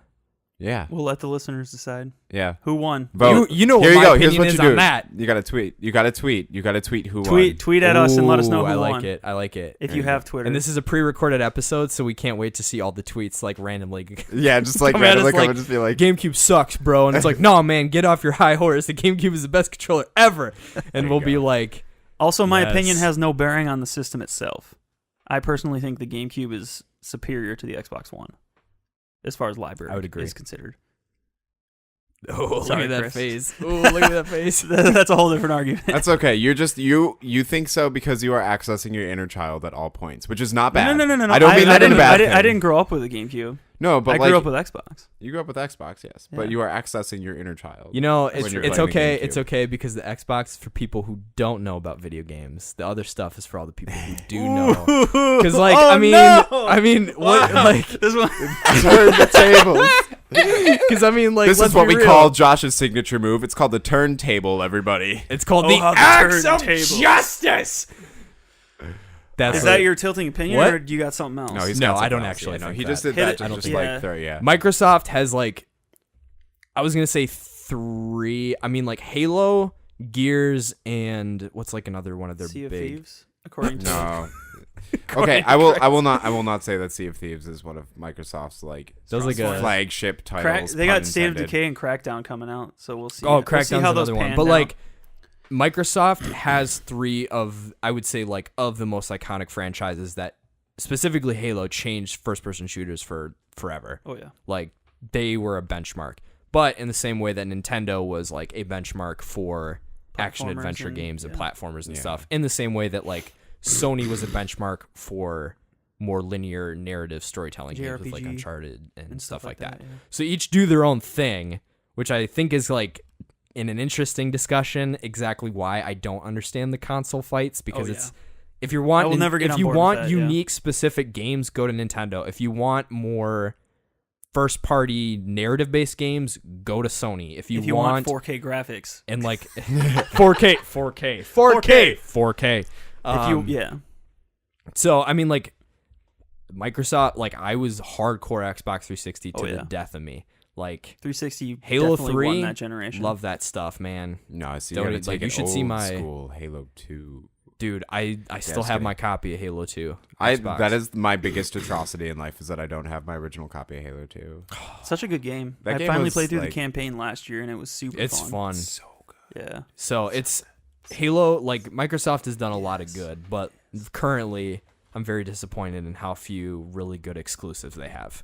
It's like, yeah, everyone's excited for another Halo and another Gears and another Forza and another like Maybe Fable. maybe Fable if it comes out. But Rolling my eyes for Forza.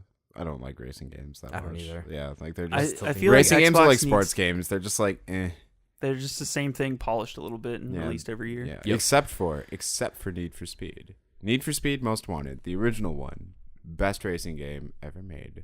You can't tilt that because go to GameStop and try to buy it and find out that it's a game that's like, 15 years old and is still $40 dang. used. No matter where you go, like it's that good. Anyway, carry on.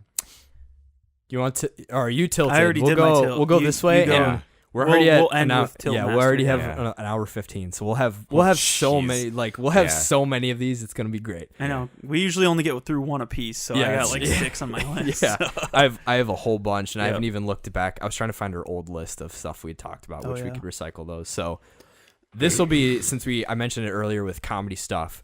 So I was listening to Mega 64, and they were talking about Borat, and I added this on, and so they had some interesting insights, and so I added this on to one of my previous tilting opinions, which is Hot Rod to me is the greatest comedy film of all time, and Borat is the most significant comedy film of all time. What do you mean by significant? So, one, cultural relevance in that it addressed a lot of very like controversial stuff.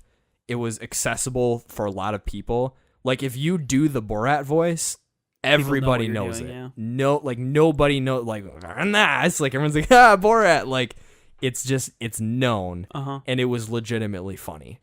And it just transcends. Like I could watch that. I've watched that movie multiple times, and I laugh every single time. And I like laugh at new stuff every single time because I remember. That is how you know you've touched gold. Yep.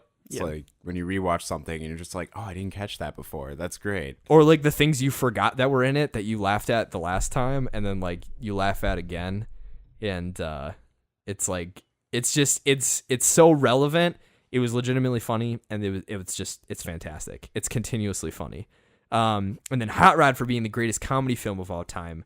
I think the reason I hold it in such high regard is in the same way as Borat, there is a uniqueness in Hot Rod that I've never seen replicated, which is it's a like success story tied up in a very ludicrous and ridiculous world where everyone just kind of accepts that like there's this kid who wants to be a stuntman, and it's like no one like legitimately questions him. They're just like, yeah, like that's just Rod. Like he wants to do stunts, and so we like build ramps over the the town pool and like have him jump off of it. So things like that. And there was a bridge of like ludicrous situations that happen that's also balanced with real life stuff. So it's not just like magic beings coming out of nowhere, but you have these like stupid cutaway moments, or like, you know, when he's like, I want to go to my quiet place. He's like punch dancing in the woods. And then out of nowhere, he like falls down a hill for like 2 minutes. And then he like looks up and has this like epiphany. And so it's like ridiculous moments like that that keep happening. So I think Hot Rod is one of the greatest moments of comedy films of all time. Okay. Do you think that's tilting? Yes, because I'm sure there are a lot of people who would look at older films, like maybe in like the 80s there are some contenders. I could think of some that are better in my opinion. Ghostbusters, man. Dude, I don't like Ghostbusters. To be honest, It's not really that good. It's not. I feel like most 80s comedies are kind of like weird nowadays. You're just like, or like Wayne's World is phenomenal. Okay, well, yeah, like Wayne's World is still good. See, Bill I'm a and fan Ted's of like Excellent Adventure. It's another. They're making good a one. third one. I know. Yeah. And Keanu and the guy who were originally in it, I think, are still. Both the main characters. And then Tommy Boy is a classic. Tommy Boy and Black Sheep are like my top favorites. Yeah. So like there are definitely movies that are up there that are like these also contend, but I think. Would you say these are contemporary classics? In your opinion, or is that not what you're arguing of all time? I'm arguing that Hot Rod is the funniest movie. Is not the funniest movie, but is the best comedy, and from like not only from the humor itself, but how structurally sound it is. Yes, like if you look at it, it's not like like for example, Hangover. People would probably say, "Oh, that movie was so funny." The movie was garbage. It was a fad. Like everyone thought like, it was funny for like 2 years, and then it died. Yep. Borat, you could argue, was a fad for a while. But everyone still quotes it, and it was culturally relevant. Like that's where the humor lied. Whereas like Hangover, it was like baby Carlos, you know. I mean, it's cheap humor. I feel exactly. Like. Whereas Hot Rod is like the type of humor like that you don't really get on first glance almost. Yep. But then like as you watch it like the third time through, you're like, man, this is just hilarious. I feel that this is just hilarious. My safe word will be whiskey. Whiskey. What? Whiskey. Why are you saying it like that? Why am I saying what's like that? Just you're saying it weird. I'm saying what weird. Like forget it. I will forget it. Dude, I just love Andy Samberg. Yeah, So that's my have at it. I feel like I don't have any arguments against that because I think it's fun. Score one for you. Okay, I'd love to hear what the listeners have to say though. Yeah, no. Here's what we really get to do. Here's what we disagree. really get to do. We get to have everybody yell at me because I haven't seen either. You're the film guy. You're my buddy film guy. How have you not seen either of these movies? We need to have a film. My best friend, Tim, has like consistently asked me, like every time we talk or like see each other, and like. Yeah, for the past 6-7 years, he's just like, "Have you seen Hot Rod? Have you seen Hot Rod?" I'm pretty sure. Like, if it's on Netflix, I will watch it today. Yeah. It's on. If it's not on Netflix, I will still probably find a way to watch it today.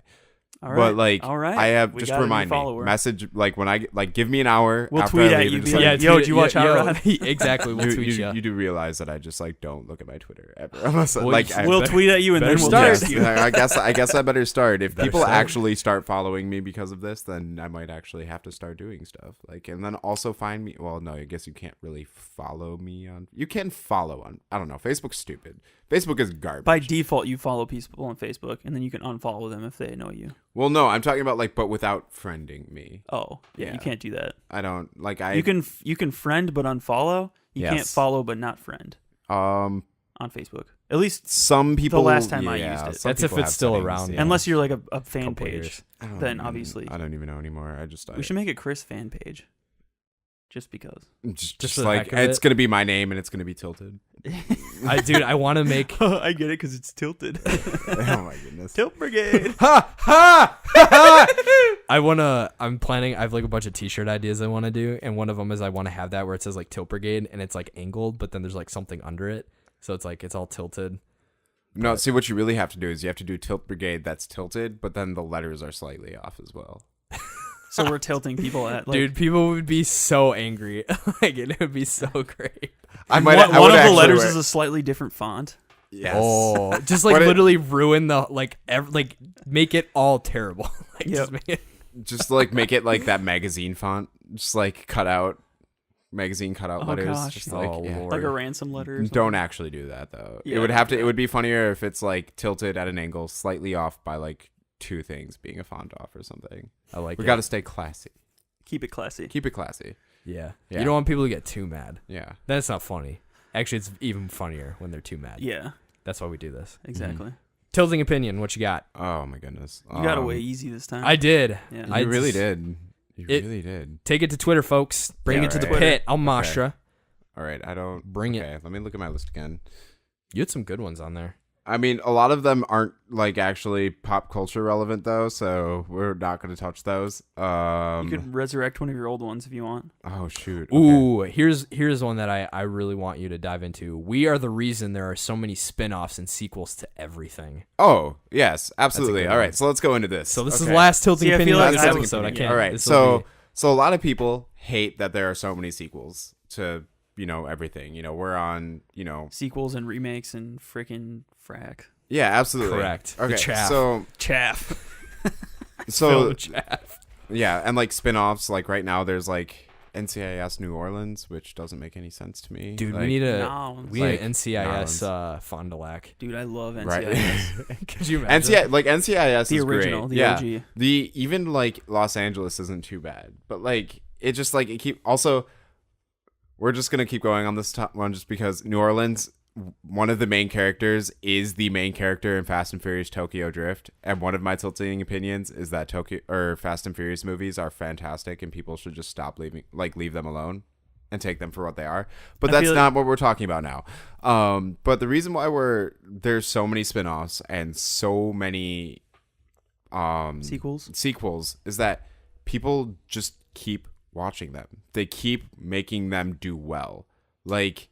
Why do you think that they keep doing things in the MCU? Because they just keep doing well. People keep watching them. People keep talking about them. They keep wanting to do this.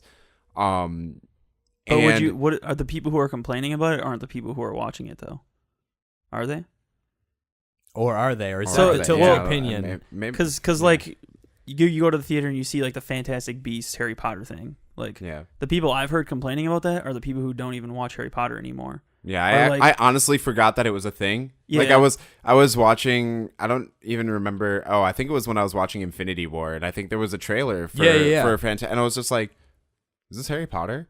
And then Casey's like, "Yeah, this is Harry Potter."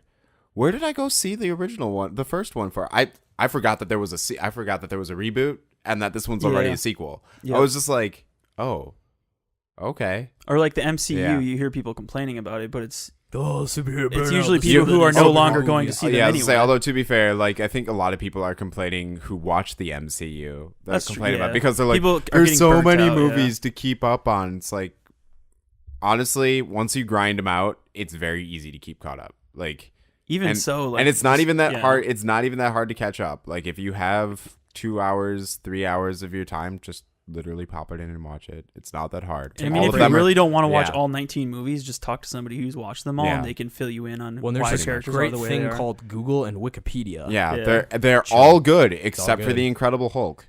Yeah, I like the Incredible Hulk, but that's a different argument for a different time. What? Ooh, how? Like, God, that's like a lot. That's like up there with people saying, "No, Last Jedi was a good movie." Wow, I did like that movie, but.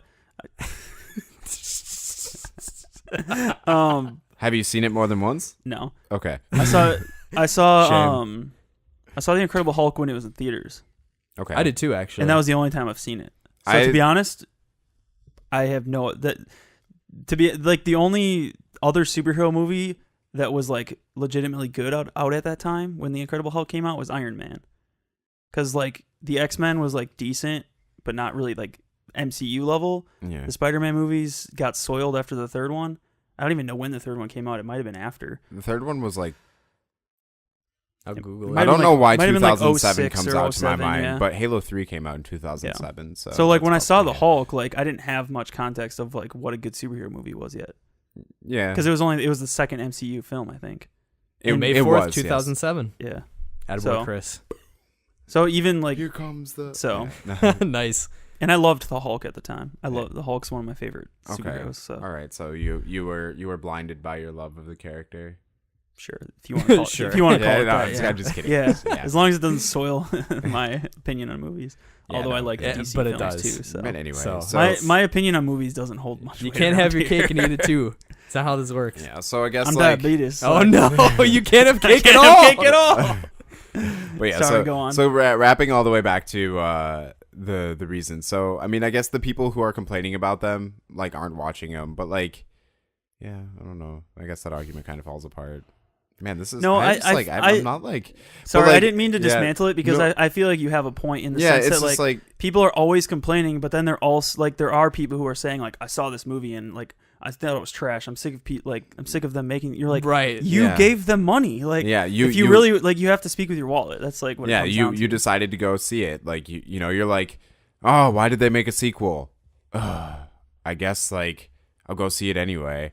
And I guess And I mean, although, you did that with Star Wars. You watched it all a second time and paid for it, so like you kind of you feeding. Although the those beast. people are like, I watched it for a different reason. I watched it for you a still science fed the beast though, no experiment. I matter did what feed the beast. reason was. I like honestly, I did want to watch it without paying for it, just so that I didn't feed to it. But I couldn't find a single place that wouldn't buffer for like 20 minutes and then like play 3 minutes and then buffer 20 minutes again. And it's not my internet. It's not my internet. I have not had internet issues It's whatsoever. Disney. So like, Yeah. right? They're watching. They know. Probably. Yeah, no. Like, I can't believe that they still have a studio head that just doesn't care about the people that watching the movies. But anyway, But back to they're what I making said. money. They're They're making crap loads of money. they're not making as much money as they could be. Doesn't Like, matter. Disney is all about the money, man. I think Last Jedi is like number 5 on worldwide gross right now. When you think they like also it's up there with that Titanic.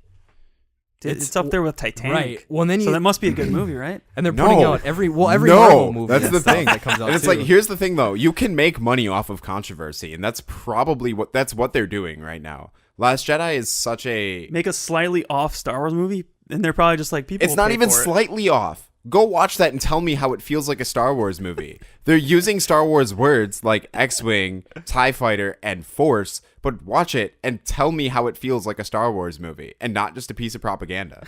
Whoa. What if it is Or propaganda? very bad What- story writing. What do you mean by I that? ca- What do you mean by that? Bad propaganda? Do it. There are characters that exist solely because they're supposed to look good to specific audiences. The Last Jedi is number 10 on worldwide all-time gross box office. Rose and Here we go. Admiral Holdo only exist because there was an agenda written behind those characters. They were like, we need to have these really strong characters. Therefore, we're going to push aside characters that would do well there or make other characters like Poe look terrible so that we make this character that we need to do well look better. Although, I will say, Admiral Holdo was not a bad character. Rose, on the other hand, trash. Rose was a god-awful character. But anyway, Last Jedi is making money off of controversy. It's the most controversial Star Wars movie made between like fans and people who don't know what a good movie is if it slapped them in the face.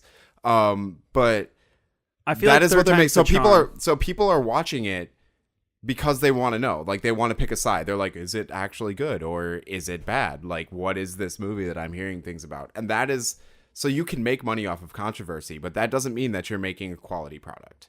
Yep. And that is what that is. I also love how we're completely wrapped all the way off. But I guess Last Jedi is a sequel, so like, I love how we started and ended with the thing we right. said we weren't going to go into. yeah, I don't know. We went so hard. It's such a perfect. It's such a perfect. It's the scapegoat. Like, it is. It's not only a scapegoat. It's just something that you can keep going back to and just like. Because there are redeeming qualities, just not enough. Well, I think counter to your point too, like looking at the amount of money they made on that one, I feel like third time's going to be the tell of like if this franchise is going to last or not. Well, Or even with yeah. Solo. Yeah, I think Solo is Solo going to be. Here's the thing. I want to watch Solo be like. I want Solo to be amazing. Yeah. The problem is that like somebody told me that they actually made Solo less funny and tried to make it more serious, and they actually added certain characters in there from like the original concept so that they could make it have a different spin. And that is not what I'm about. That is not what I want it to be about. I want to watch Solo because Han Solo is just a character that you want to watch just do really stupid things and get away with it. You want it to be funny. You want like, you watch the trailers and like the funny trailers and it's just like, this is what I want out of a movie. This is all I want. But if you watch a movie that's like got a more serious cut to it, it's just like, I don't actually want to watch this that much. I'm going to go see it. Obviously. So you're a part of the problem. I am a part of the problem. I will admit it. I am a part of the problem. I have a fear of missing out, but I also just want the I'm actually not complaining about sequels though.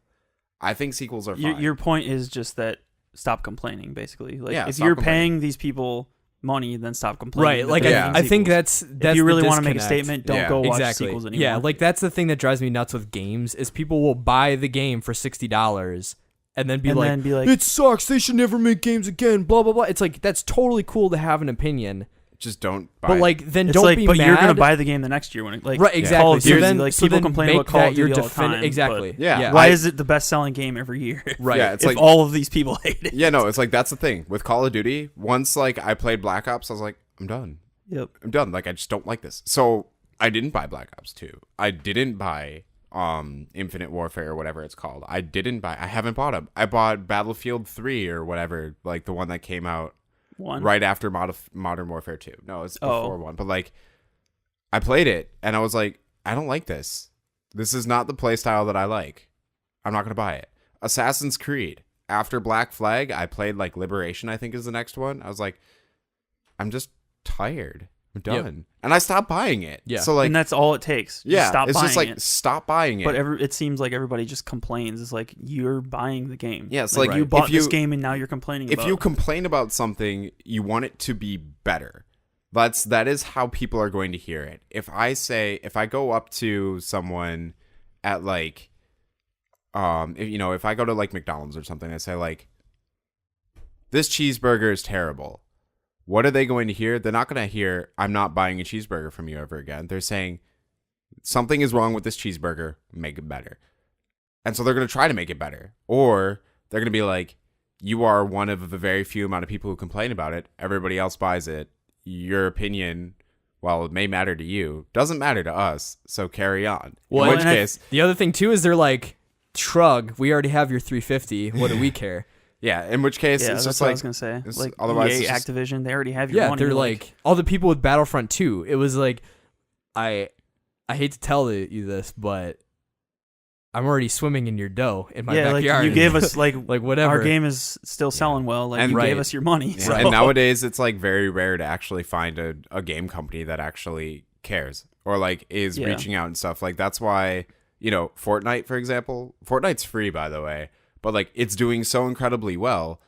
Why? Because the developers are actually listening to their fans. They're doing things. Also, I don't know who paid who, but they have a Thanos version. Yeah. Yeah. And it's huge right now. It's huge. And it's Like, pretty cool. that game is just like absolutely insane. But anyway, I suck at it, which is why I watch it and I don't play it. But like same with like Sea of Thieves, keep going back, like Sea of Thieves, you can actually tell that they're listening. They're not only are they doing bug fixes to make the game actually work better, so that like, their game isn't broken, but they're tweaking little things so that players are having a better play experience. For example, one of my biggest complaints about the game, as from a function standpoint, it didn't matter that much, but there's a ladder up to the crow's nest on like the mast of like the small ship. Like it's got a single mast, but there's a ladder up to the crow's nest, and it has a bell on it. And in the original release, the bell was right off to the side of the ladder. So like imagine this being the mast, the bell is like right here. Mm-hmm. And so whenever you looked at the ladder and hit X to try to climb the ladder, there was a non-zero chance, actually about 50-50, of you, depending on which side you were on, you ringing the bell instead of jumping on the ladder. And then you would have to be like, I rang the bell again, and then look over a little bit, make sure that the ladder, or look up a little bit so you're looking at the ladder, and then climb it. If you're in like a high pressure situation, it's just like dong. Yeah, dong, if you're in a dong. high pressure situation, you shouldn't climb up to the crow's nest because you're a sitting target. But like if you need to like quickly climb up to the crow's nest to grab what you're storing up there or something like that, and you ring the bell, you could give away your position. You could do all sorts of things. Like someone might not see your ship, but they hear the bell. It's like, so that was one of my biggest things. I hated it. I hated that bell so much. So what did they do? They're like, we hear your feedback. We turned it so that it's exactly opposite of the ladder now. It's on the opposite side instead of right next to it. And it just completely changed it. You no longer do that. I never ring the bell unless I want to now. And so like little examples like that. There was another moment where like they have an ammo box for you to like refill your shot. And in the original release, right above it, there's an armory. So like you can change your weapon loadout. And the original version had the ammo box right underneath the armory. So when you would try to reload, you would almost always hit the armory instead and open up the armory menu, which is actually very bad because, you know, when you're drastically running to the ammo box, trying to reload when someone's boarding your ship and you open up the menu box, you're dead. Like you're a sitting target. So they're like, we hear your feedback. They moved it off. They offset it. I feel like they need better QA. Yeah, like, right. Yeah, that like should have been caught in QA. It's like it should have like QA? yeah. To be fair, like it should have been, but since the game is so massive, like there are obviously going to be little things like that A lot that of fall different through the cracks. scenarios that Yeah, it's like it's a huge map. There are no loading screens, so like you have to you have to try to make sure that stuff is functioning first. But like that stuff doesn't bother me. But that is an example of like them saying, "All right, guys, we hear you. We're going to change it." And if you are sick of sequels, don't buy them, because if you complain, you might actually get like you're going to get a situation with, you know, a company that hears it and it's like, all right, let's try to make it better, or, you know, there's a lot of feedback about this, let's listen to the feedback and see what we can do to go on. Well, that's what happened with Battlefront 2. Like people legitimately people bought it, but people complained hardcore. Like that was the most downvoted comment in Reddit that the guy made about. Oh my goodness! Whatever. Yeah, yes, spectacular. I read that. It was beautiful. Yeah, and that so like people history. actually like rioted and spoke out and said like this is not acceptable for like how you should be treating. Well, and I think your it's fans. still. Was it Hawaii that they were considering gambling, and so that kind of like went stoked high the up. flames of like what are microtransactions? Is it gambling? Is it whatever? And like the only reason that happened is because people stopped giving them their money, or at least enough people stopped giving them their money, and enough people actually like complained for a long enough time. People were actually writing Disney and saying like, Disney, look at what EA is turning your franchise into. Granted, Disney's not doing their best either, but like they're basically turning Marvel's it into just like carrying them. Yeah. basically. And Pixar, dude, Yeah. Incredibles 2. Oh my god. Yeah, that looks We'll good. have to go see that. Yeah. I want this out of my life. It's the only thing it's like probably one of the only movies I've legitimately wanted to exist in like a very long time. There are movies like that are out that I'm like very happy about. Like pretty much every Marvel movie, I'm very happy about them. But if you go all the way back, the one movie that I have wanted a sequel for more than anything is The Incredibles. Yep. And it's finally happening. Yeah. I'm so excited. I think what's interesting with that, so building off what you're saying, Phil, of like people actually listening to feedback, is there's such a fine balance, and this is where I've tried to be better, just being like working in a business setting and having to see like how feedback comes in and like what to filter out is just people being really dumb. Like they're, you know, at our company, like we've had people comment on things and not understanding things, and it's like you literally did not read the whole instruction sheet that is literally provided for you at the bottom of where this product is bought. Like you literally didn't do that, and yet you write this like 5-paragraph long complaint about how terrible this thing is. It's like we can't help you there. Like, and there's no good way to respond to something like that without sounding like, well, did you read the instruction manual? Dude, when I worked at Best Buy one summer, there were people who would come in with their brand new desktop computers and be like, this doesn't work. They're like, did you plug it in? Yeah. Did you press the power button? I'll be back tomorrow. You're like, you're so dumb. Like I just like so. Well, and I mean, I think that's just the commercial aspect of Right. this whole thing is people just keep spending the money and then think they have the right to complain. But to be which they do. I think this is the thing. Is it's like I think I have this issue with the greater world as well. In defense, there is a level of like, am I gonna see the next Star Wars movie? Like, yes. Depending on how it does, am I gonna complain and be angry about it? Like, yes, because we do have the right in experiencing something. Well, and in that sense, if you don't see it, you don't have a right to complain. Exactly. So I think in a way, I almost am more supportive of people experiencing something and then being super pissed off about it, even if I disagree, than the people that this is where I think the issue is the people on the outliers who are screaming in like, you suck, like I just can't. That drives me nuts. Where it's like you don't even know this, like you have no context at all. And I think it holds more weight when you have experienced it. Like the people complaining about Battlefront 2 are literally like that whole subreddit was filled with people who loved playing Battlefront 1 and had objective. And for me, it's like if I say. complain about microtransactions in a game I've never played, nobody cares because I'm not giving them my money in the first place. So why should they cater to me? And you might not actually know how the nature of how the microtransactions are working. Exactly. Like, Halo 5 has microtransactions in it. Nobody's complaining about it. Why? Because they actually made it so that if you played the game a reasonable amount, you're actually just not like your play experience. You're going to get the same thing. You're going to get what you like. You're going to keep getting those things that you would buy with microtransactions. And so, if you didn't play and I say Halo 5 has microtransactions, people are going to be like, what? Yeah, and they're going to lose their mind. Like, boycott Microsoft. We're never giving it. You already paid $60 for the game. Exactly. Why would they want more money? It's like because it's a company. But that's the thing is like there's other reasonable things of like the same thing with Overwatch. Like Overwatch has loot crates and stuff like that where you can buy loot boxes, but you get one every time you level up. They integrated into the game that you can actually play the special games of the week, and if you get 3 wins, like every week you can win a total of 3 extra if you like get wins in each of these different things. There are some that have reward boxes where if you win in this thing, you just get a loot box. And even then, it's all cosmetic. And it's all cosmetic. So it's like at the end of the day, none of it matters exactly. at all. Yeah. That's the same with Halo 5, actually. Yeah. Right, No, but that's actually not true. Some of the things that you can unlock are not cosmetic. They're just different variations of the same gun. But that's, But things like that where it's like, it's not like, oh, this gun has like a 1 in 5% chance of a one-shot kill. It's not like cheating things, quote unquote. Basically, you can pay to get better. Exactly. Yeah.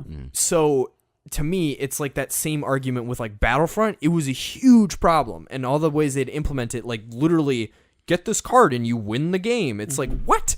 Who does that? That's the whole point of having the game is to Call play of it. Duty, if you get a 25 kill streak. The nuke, baby. I got a nuke twice in my Call of Duty career. I It was think fantastic. I think this is a tilting opinion that we all that we all have. Then I think this is one that we might be able to end it on, and that microtransactions are not inherently bad. I mean, I kind of agree with that. Like I agree. Yeah, like inherently, I think microtransactions are the bane of my existence, and I think they're poison. But I think there are good forms of I think there are forms of microtransactions that I will never buy. Yes. That I can stand to be in video games that I like. Mm-hmm. But as soon as they become like enhancing or like you can pay to win, I'm like, I'm not playing that game that's what I was ever saying. again. Not inherently. Yeah. There are implementations that make them bad. Like Yeah. if it becomes pay to win, then that's bad. Yeah. But Or things that even I would say the same thing with like DLC. Like I almost have a bigger issue with DLC than I do microtransactions, depending on how those microtransactions are handled. Like with DLC, like for example, Final Fantasy 15, they have narrative story content that is planned for the next 2 years with this game.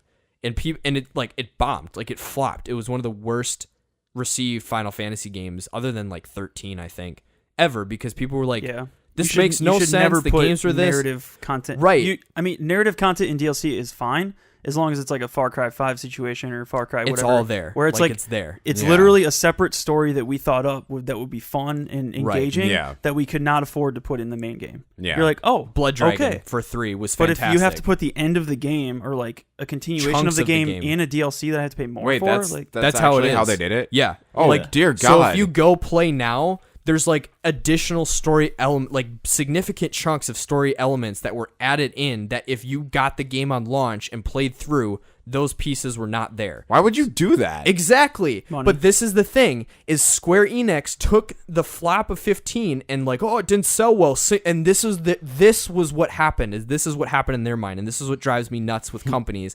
And I think it's important for people to complain. This is Square Enix's response was, well, I guess single player games are dying. It's like, wait a second, it doesn't have anything to do with the fact you're the one it's who's like, killing them. You screwed it. Like, you did it, and you did it wrong. And then now you're going to complain of, like, oh, it's the player base's fault. It's like, you're dumb. You're a terrible game. An idiot. Like, Yeah. and to me, it's like, that's why stuff fails, is because you're stupid. Like, stupid stuff fails. Idiot. Gosh. It's like, I don't understand that. It just doesn't make sense of, like, fine, put loot boxes where you can get additional skins and stuff. Fine, like, perfect example. I love in Overwatch that, like, I kind of got into the league for a little while. It was fun to watch. You could buy character skins individually for each character that were like skins of that team. So it was like a jersey. Yeah, they like, did that. They did that in Halo too. Yeah, like they it's like- they have gun skins for different teams. Right. Yeah. Which it's like, that's awesome. I will, and because I like the game and I support what Blizzard is doing and I enjoy how they have evolved and added and listened to feedback and have been very, very, very integrated with their fan base, I'll give you $5 and get a couple skins of my favorite characters that I always play. Done. I don't mind doing that. Some people on the extreme would be like, no, you're the problem. It's like, no, the problem is the guy who sees all those new skins and is like, I must have them all. And you're like, no, you don't. I hate people that in the higher sphere, like, look at things and they're like, people are upset about Battlefront 2. It must be because X. And you're like, no, like, you're not listening. So Yeah. People just have. That's why I always go back to, like, complaints only go so far. Yes. Like, companies, especially if they're already getting your money, companies don't care about why you hate their game. Yeah, If it made them money, they don't care Right. about you buying it and now you're complaining about it. Yep. So I feel like the only way to really make an impact is either to, like, complain to their boss, so like what people did with Disney and EA, or not give them money. Like, that's really they only respond to money once they're like that. I feel like. So, Well, and which is why I don't buy these crappy games anymore, because I'm just like, well, and that's the thing is, I have a huge vendetta against game reviewers because I think a lot of people put way too much stock into what they say. However, there are some, like, I love watching, like, Angry Joe. He's really good at being like, I have this preference in this game. I didn't like this element, but if you like this, you'll love it. It's fine. Yep. But he'll objectively look at, he convinced like, me to sell Destiny too. yeah, it's like, but then he has those points where it's like, this is trash and people should be ashamed of themselves. And I'm like, yes, Joe, yes.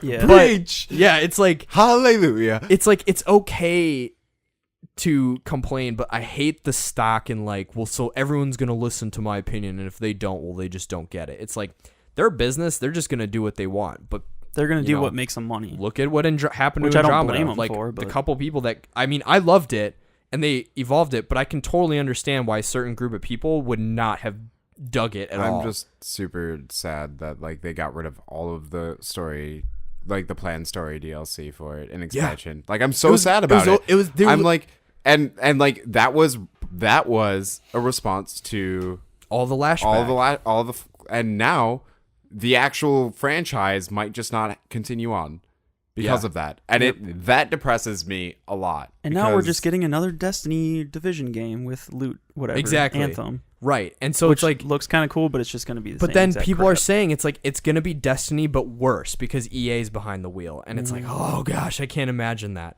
But this is like the sad reality. These certain companies have just built themselves up onto this tower that it's going to take everyone just evacuating the premises of the fan base for them to finally be like, we're broke.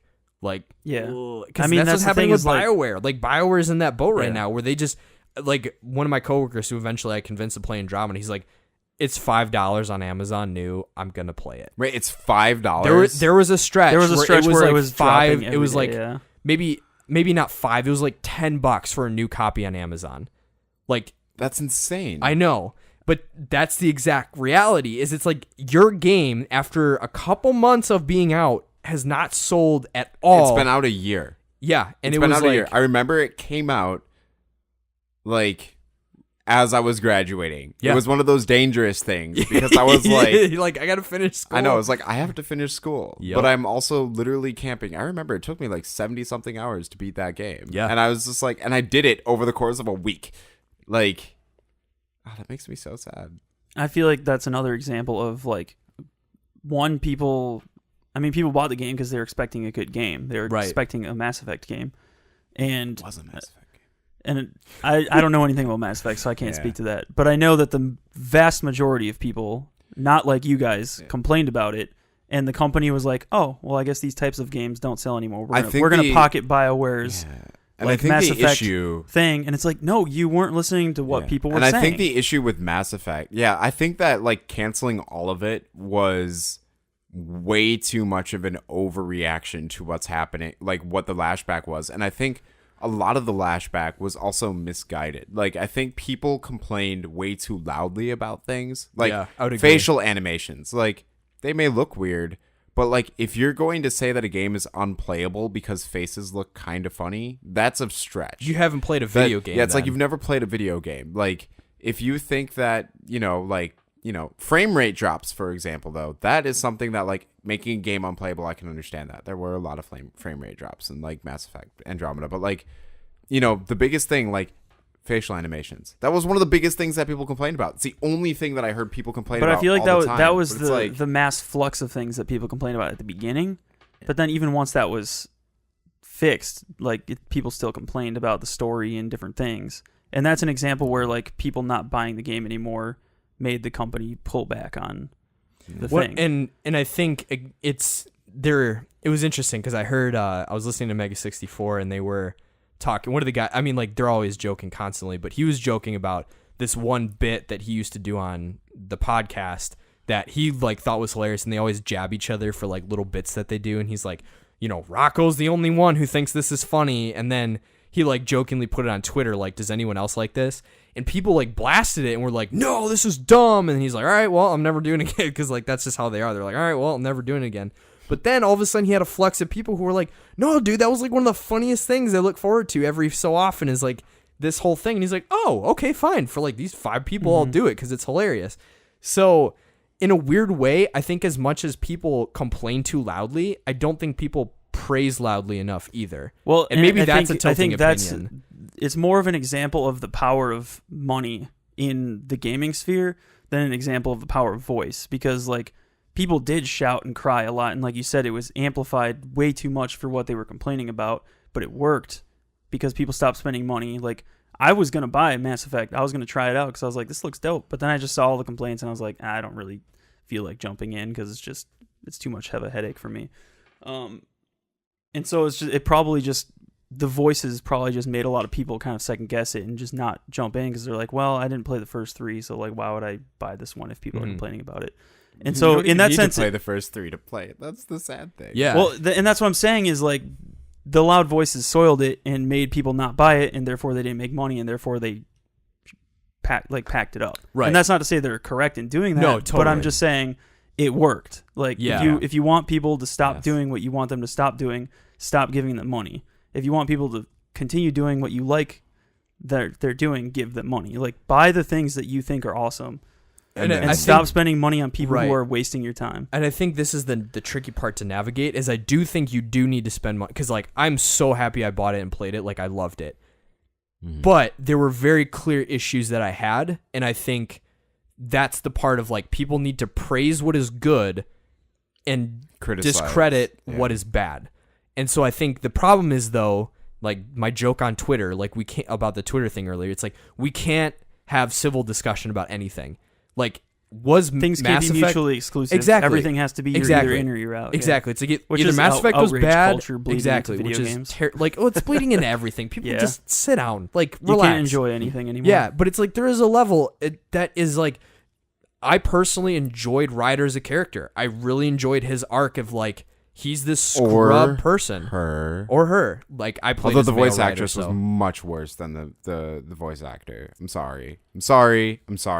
Tilting opinion. good. Sarah Ryder's voice actress was very bad. I feel like I've seen other people complain about that though. They're Except like- they were complaining about how the fact that they got a crappy like voice actress. She just Versus, like, the lacked. guy. She just the guy was great. Like he was Yeah, he great. was really good. But like even like Sarah Ryder just like lacked emotion in all of it. Like that's actually probably one of the reasons why I haven't finished my Sarah Ryder playthrough. On the very off chance that they make another one, is that like I don't like the actress. Like she just isn't good.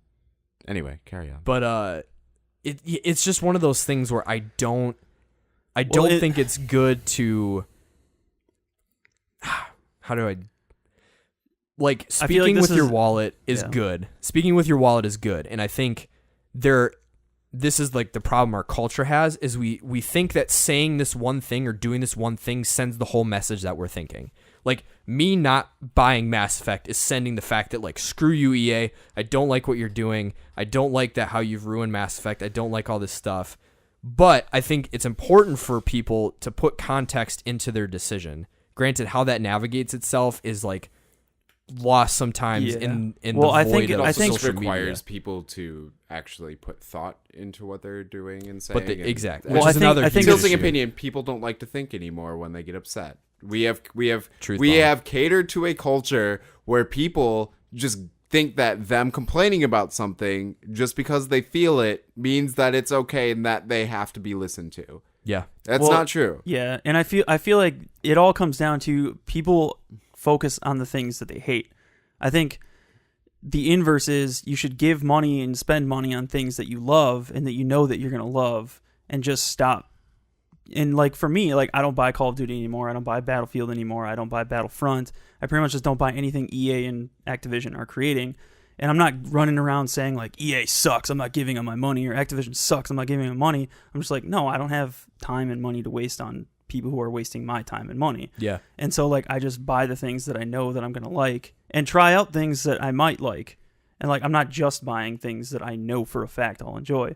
But like you kind of got to filter things out, and it feels like the modern gamer is just like on this weird outrage train of like everything is, and that's why I think with the BioWare situation, like now they're shifting to this Anthem thing where like it kind of looks dope, but at the same time, like I'm just like I'm not buying it because like I know I can see where they're going. I know that I know that they're looking at Destiny and thinking that's the way that video games have to go Yep. to succeed. Are they pulling a DC? I mean, maybe, and I think Kinda. like I'm just waiting for them to announce that there's going to be a battle royale mode.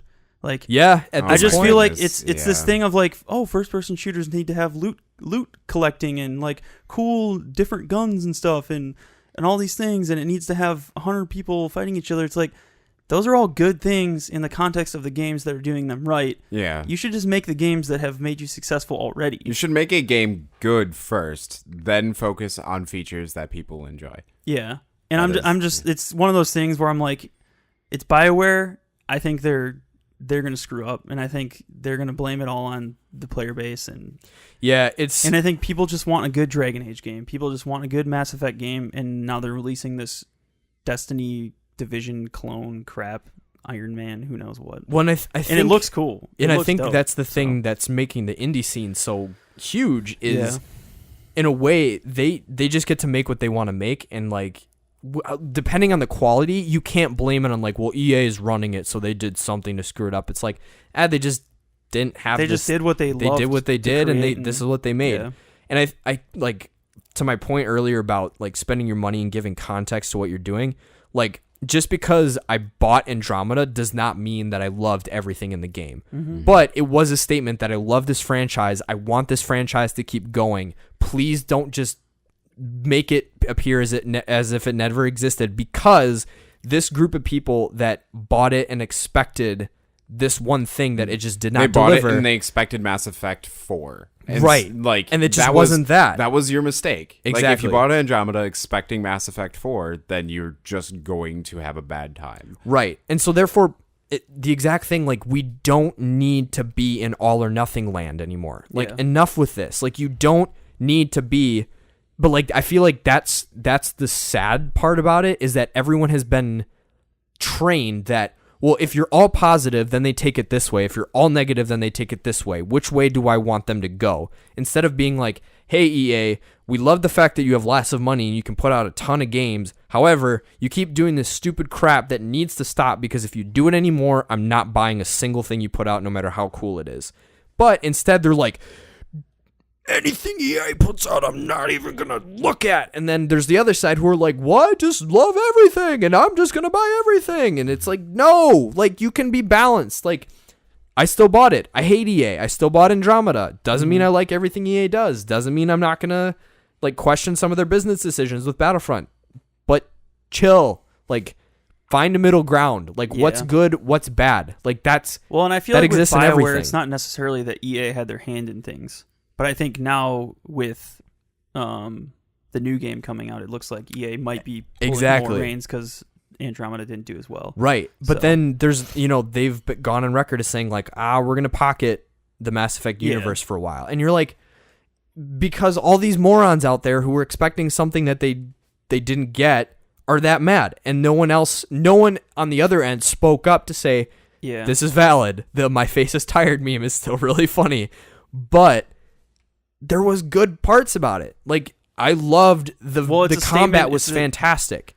Like, to me, it was better than the original 3. It like, felt so it was good. so fast. It was cool. It was a third-person shooter, but it used all the powers and stuff like effectively. You could maneuver so much more quickly. It like it was so fun. But was all of that tarnished by the fact that they released a game that was buggy and that's the question. And that's the thing that ruined. Like, for me, I saw all of that stuff and I was like.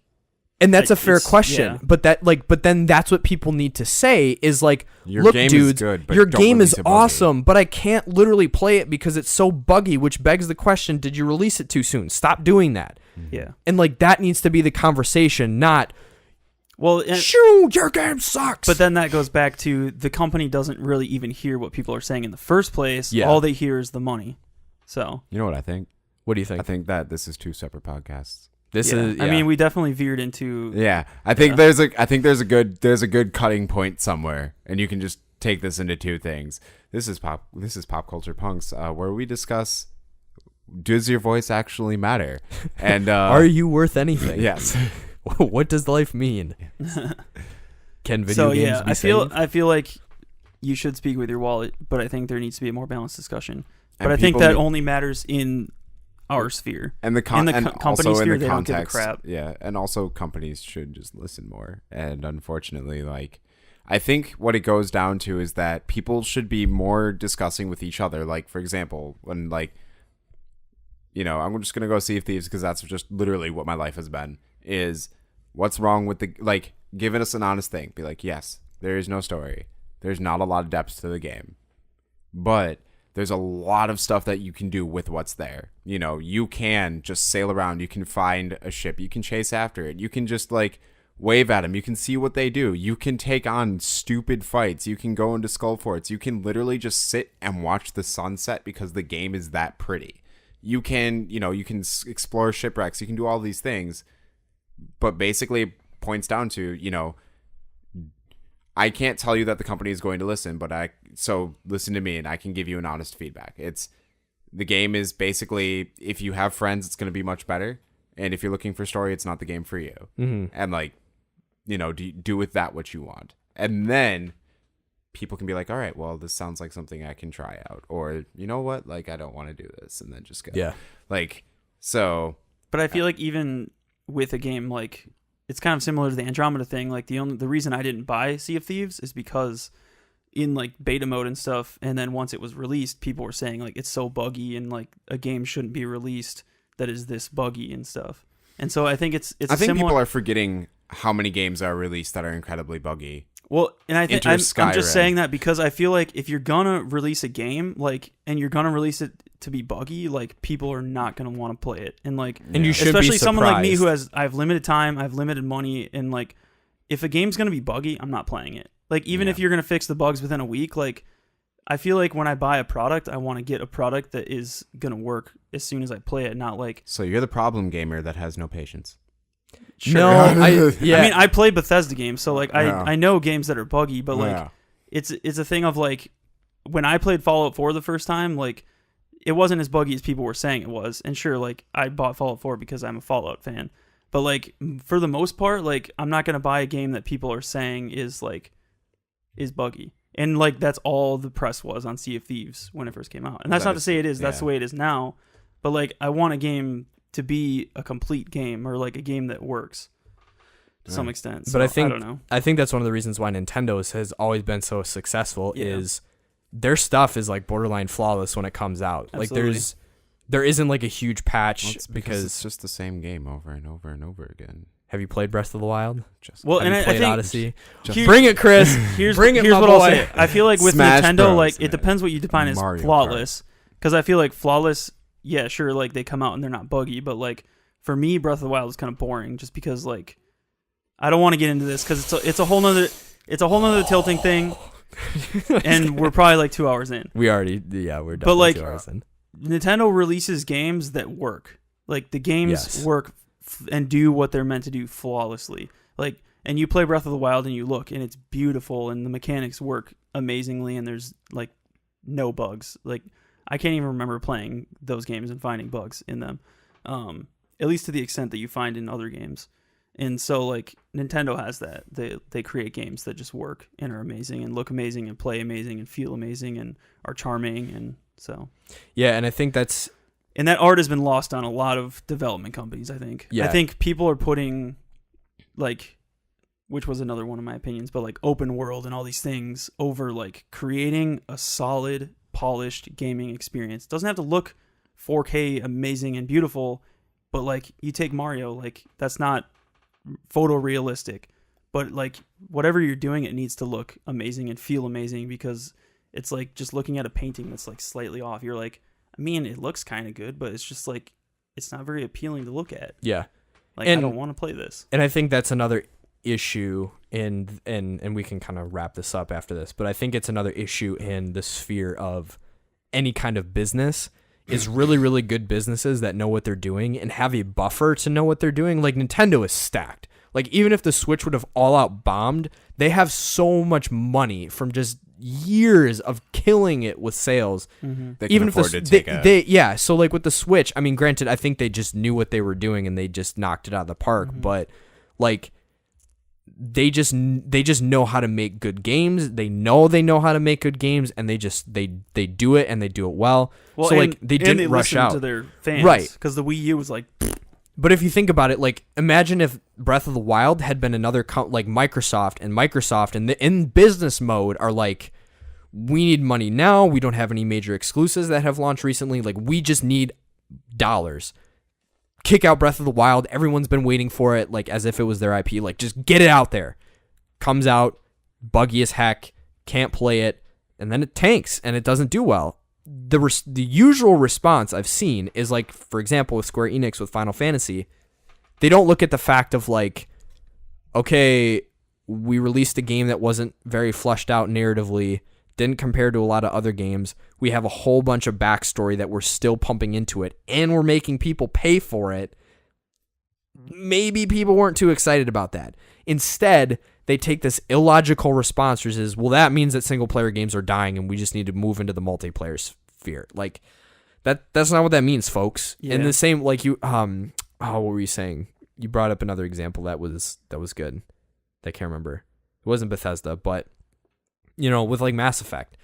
Oh, well, now we just need to table Mass Effect because Mass Effect games aren't selling anymore. It's like, no, you just screwed it up and you ruined it. yeah. I mean, it's just a disconnect between the consumer and the... Right. And I think it's a problem of it being, it is a creative medium, but it's heavily, heavily ingrained in the business world. And I think that's why... I mean, EA doesn't give two craps about the creative process and, like, being creatively true to oneself. Like, they're just looking at the numbers. But I think that's what makes a good business-minded artist versus, like, a good business mind. Like, sometimes those things coexist really well. Like, I think you see that in Nintendo and with, like, Horizon Zero Dawn with Sony and some of those games.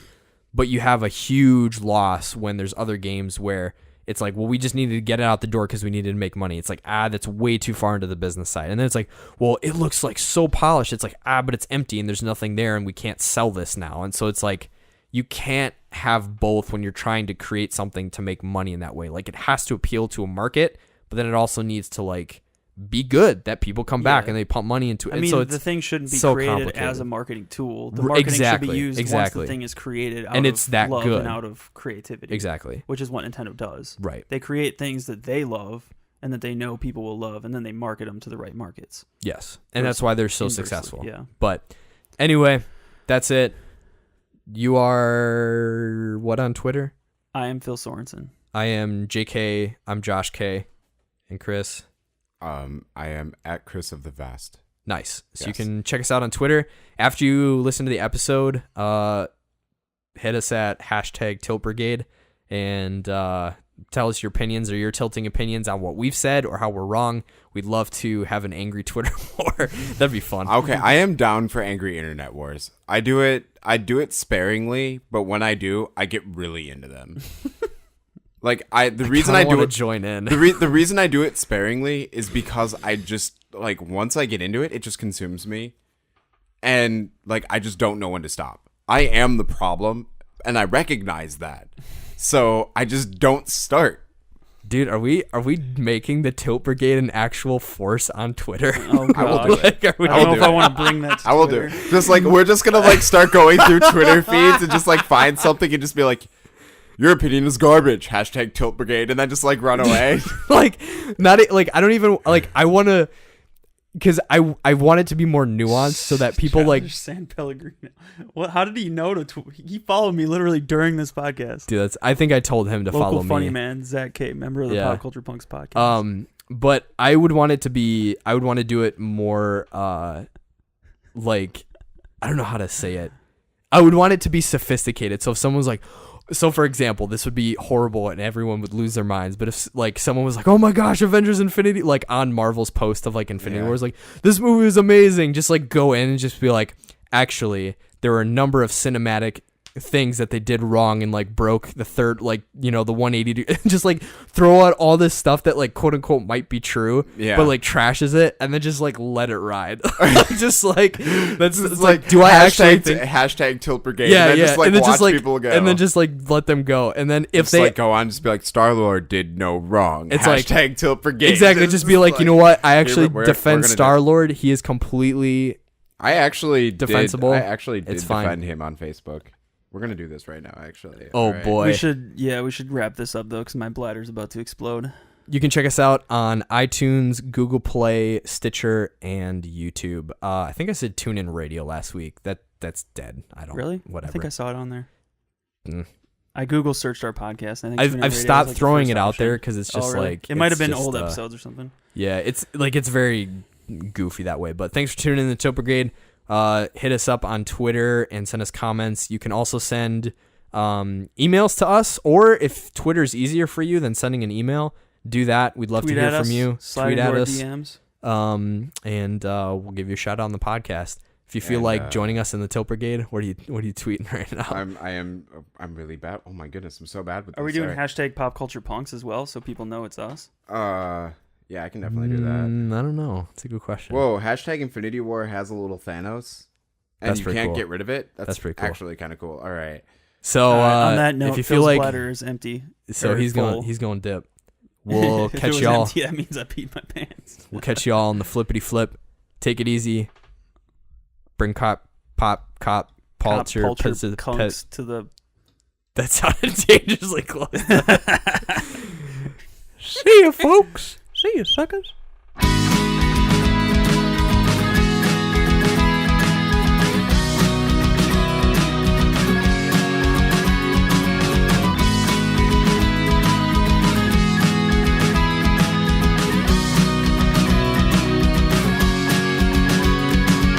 Voices in my heart tell me to throw it all away, to toss it in the wind and forget yesterday. But the crowd comes singing back.